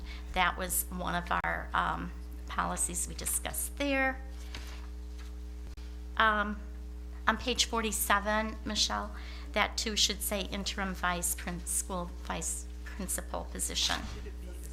Assistant, I'm sorry, I knew there was some other word that was missing. Assistant, interim assistant principal position. Thank you. Lisa and Pam Charles are on my committee. There are two board members, and so anything you see that needs to be corrected, feel free. March 14th, we had, again, talking about policies, talking about a report from the BEA. One thing that we learned from the previous survey that was done by the BEA and our town hall meeting, it kind of occurred to us that in the Policy and Personnel Committee, we have one item that's always on the agenda, and that's labor liaison update. So what we did is we invited the BEA to join us for that meeting, just to give us a firsthand account of what they see happening in the district. And then we have also invited them to come 3 or 4 times a year to update the committee, which then the information goes on to the full board.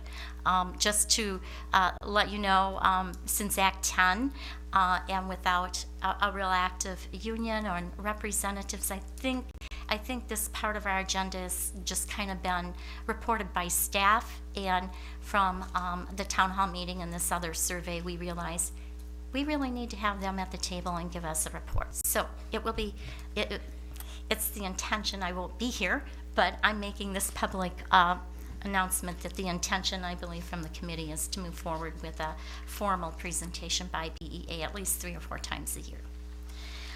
In the March 14th meeting, too, there are 2 things that I think we'll bring up at the April 11th meeting, my last committee meeting, and that's the 2016-2017 Equity Retention and Recruitment Plan. That is a plan that was approved last April. I think there may be some updates, I'm not sure, but we will be bringing that back April 11th. And one other thing that I wanted to bring forward in our committee and then also have other board members hear about it is every standing committee, and we have 3. We have a financial standing committee and a curriculum standing committee. You heard the reports tonight. And every committee has the opportunity to create an ad hoc committee under the umbrella of the standing committee. It does need full board approval, but sometimes there are issues that it's just too much for our staff and administrators to bring forward, and maybe a little help in a short term would be beneficial. So as we have talked a little bit about recruiting, exit interviews, and our code of conduct, for example, under the umbrella of the Policy and Personnel Committee, perhaps it would be beneficial to have a small committee help sort through some of those policies and bring them forward. And when they say bring them forward, they're read twice through the Policy Committee and then passed on to the full board. So, just for tonight, to kind of wrap up the report, and I had all these notes, we are going to bring forward tonight for first readings the, oh gosh, I had it all laid out. Okay, here we are. One of our meetings too, we also approved the ELL job description, and we are going to be moving forward tonight for approval, hopefully.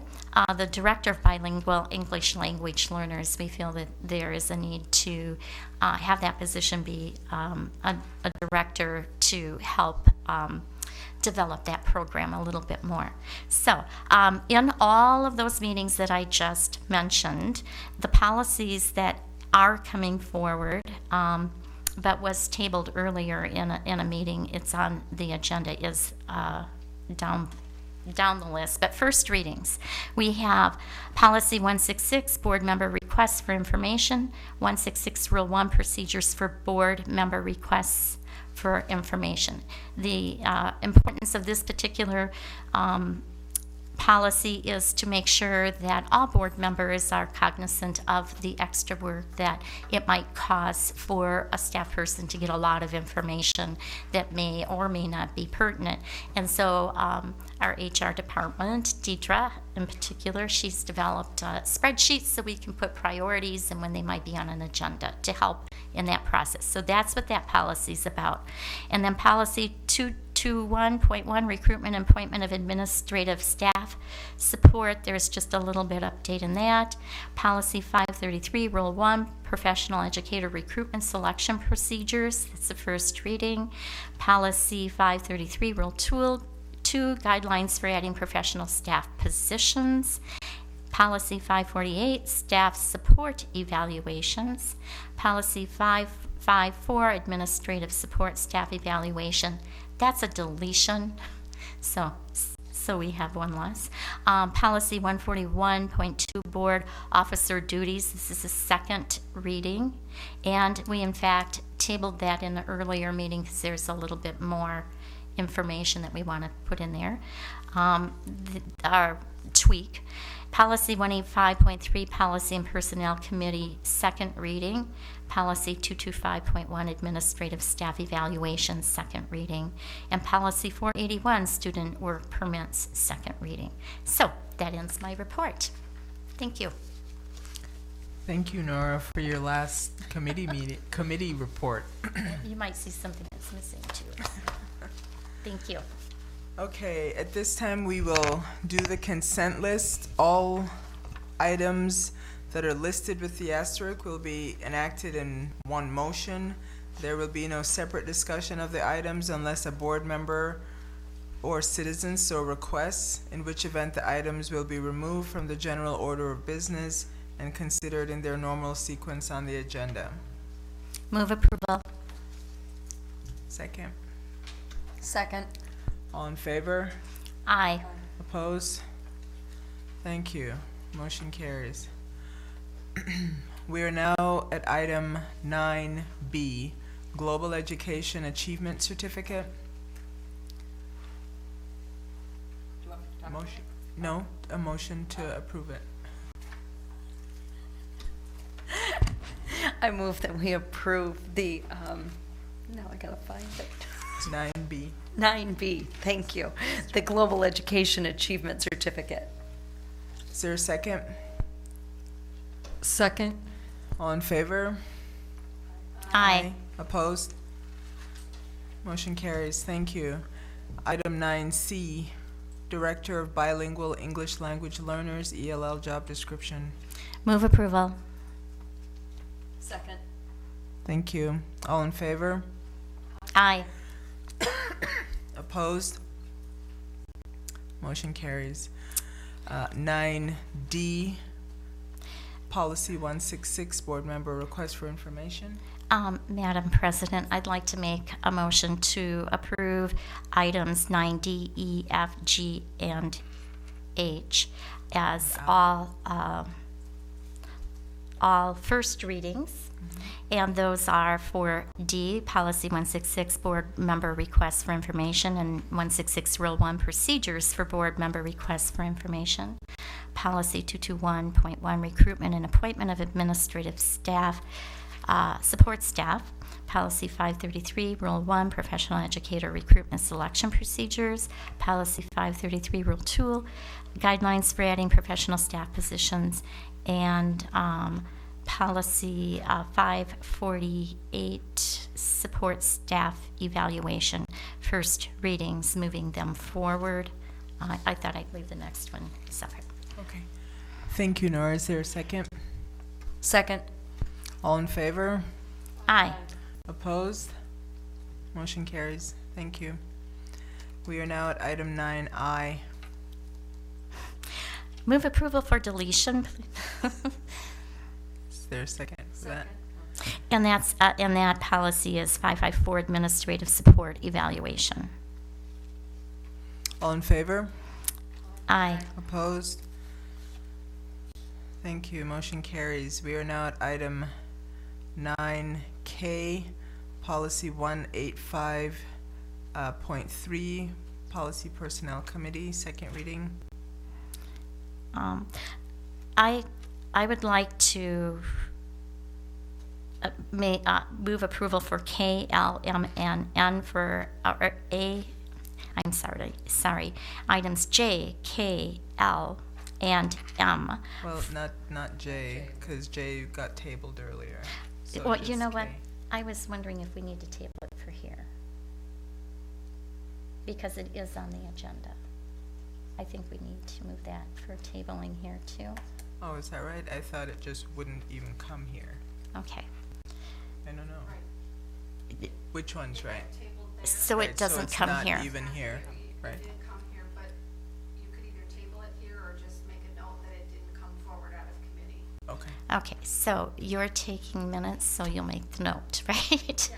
Thank you. All right, then, KLM, and those are policies. 185.3, Policy Personnel Committee, second reading. Policy 225.1, Administrative Staff Evaluation, second reading. And Policy 481, Student Permits, second reading. And that I'm making a motion to move approval on all of those second readings. Second. All in favor? Aye. Opposed? Thank you. And that item, J. Michelle, will just say that it didn't get out of committee. Right. Thank you. Okay. Thanks. Okay, so are there items of interest for consideration at future board meetings?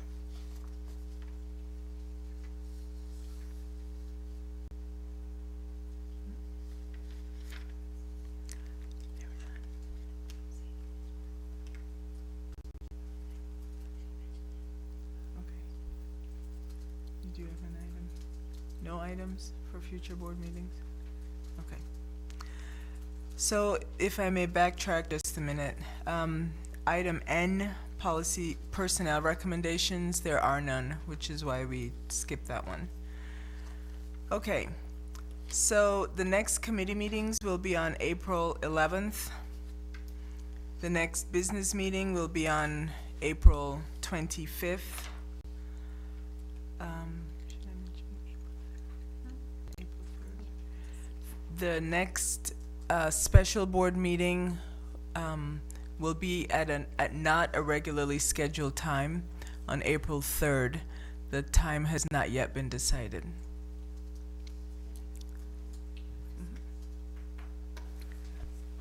I thought we had talked about inviting new employees to the business meeting. So I don't know if that didn't happen, or we don't have any new employees, but I'd like to see that put back on as a regular board item and make sure that's on the business meeting every month, please. Thank you. All right, with that, we are adjourned. Thank you.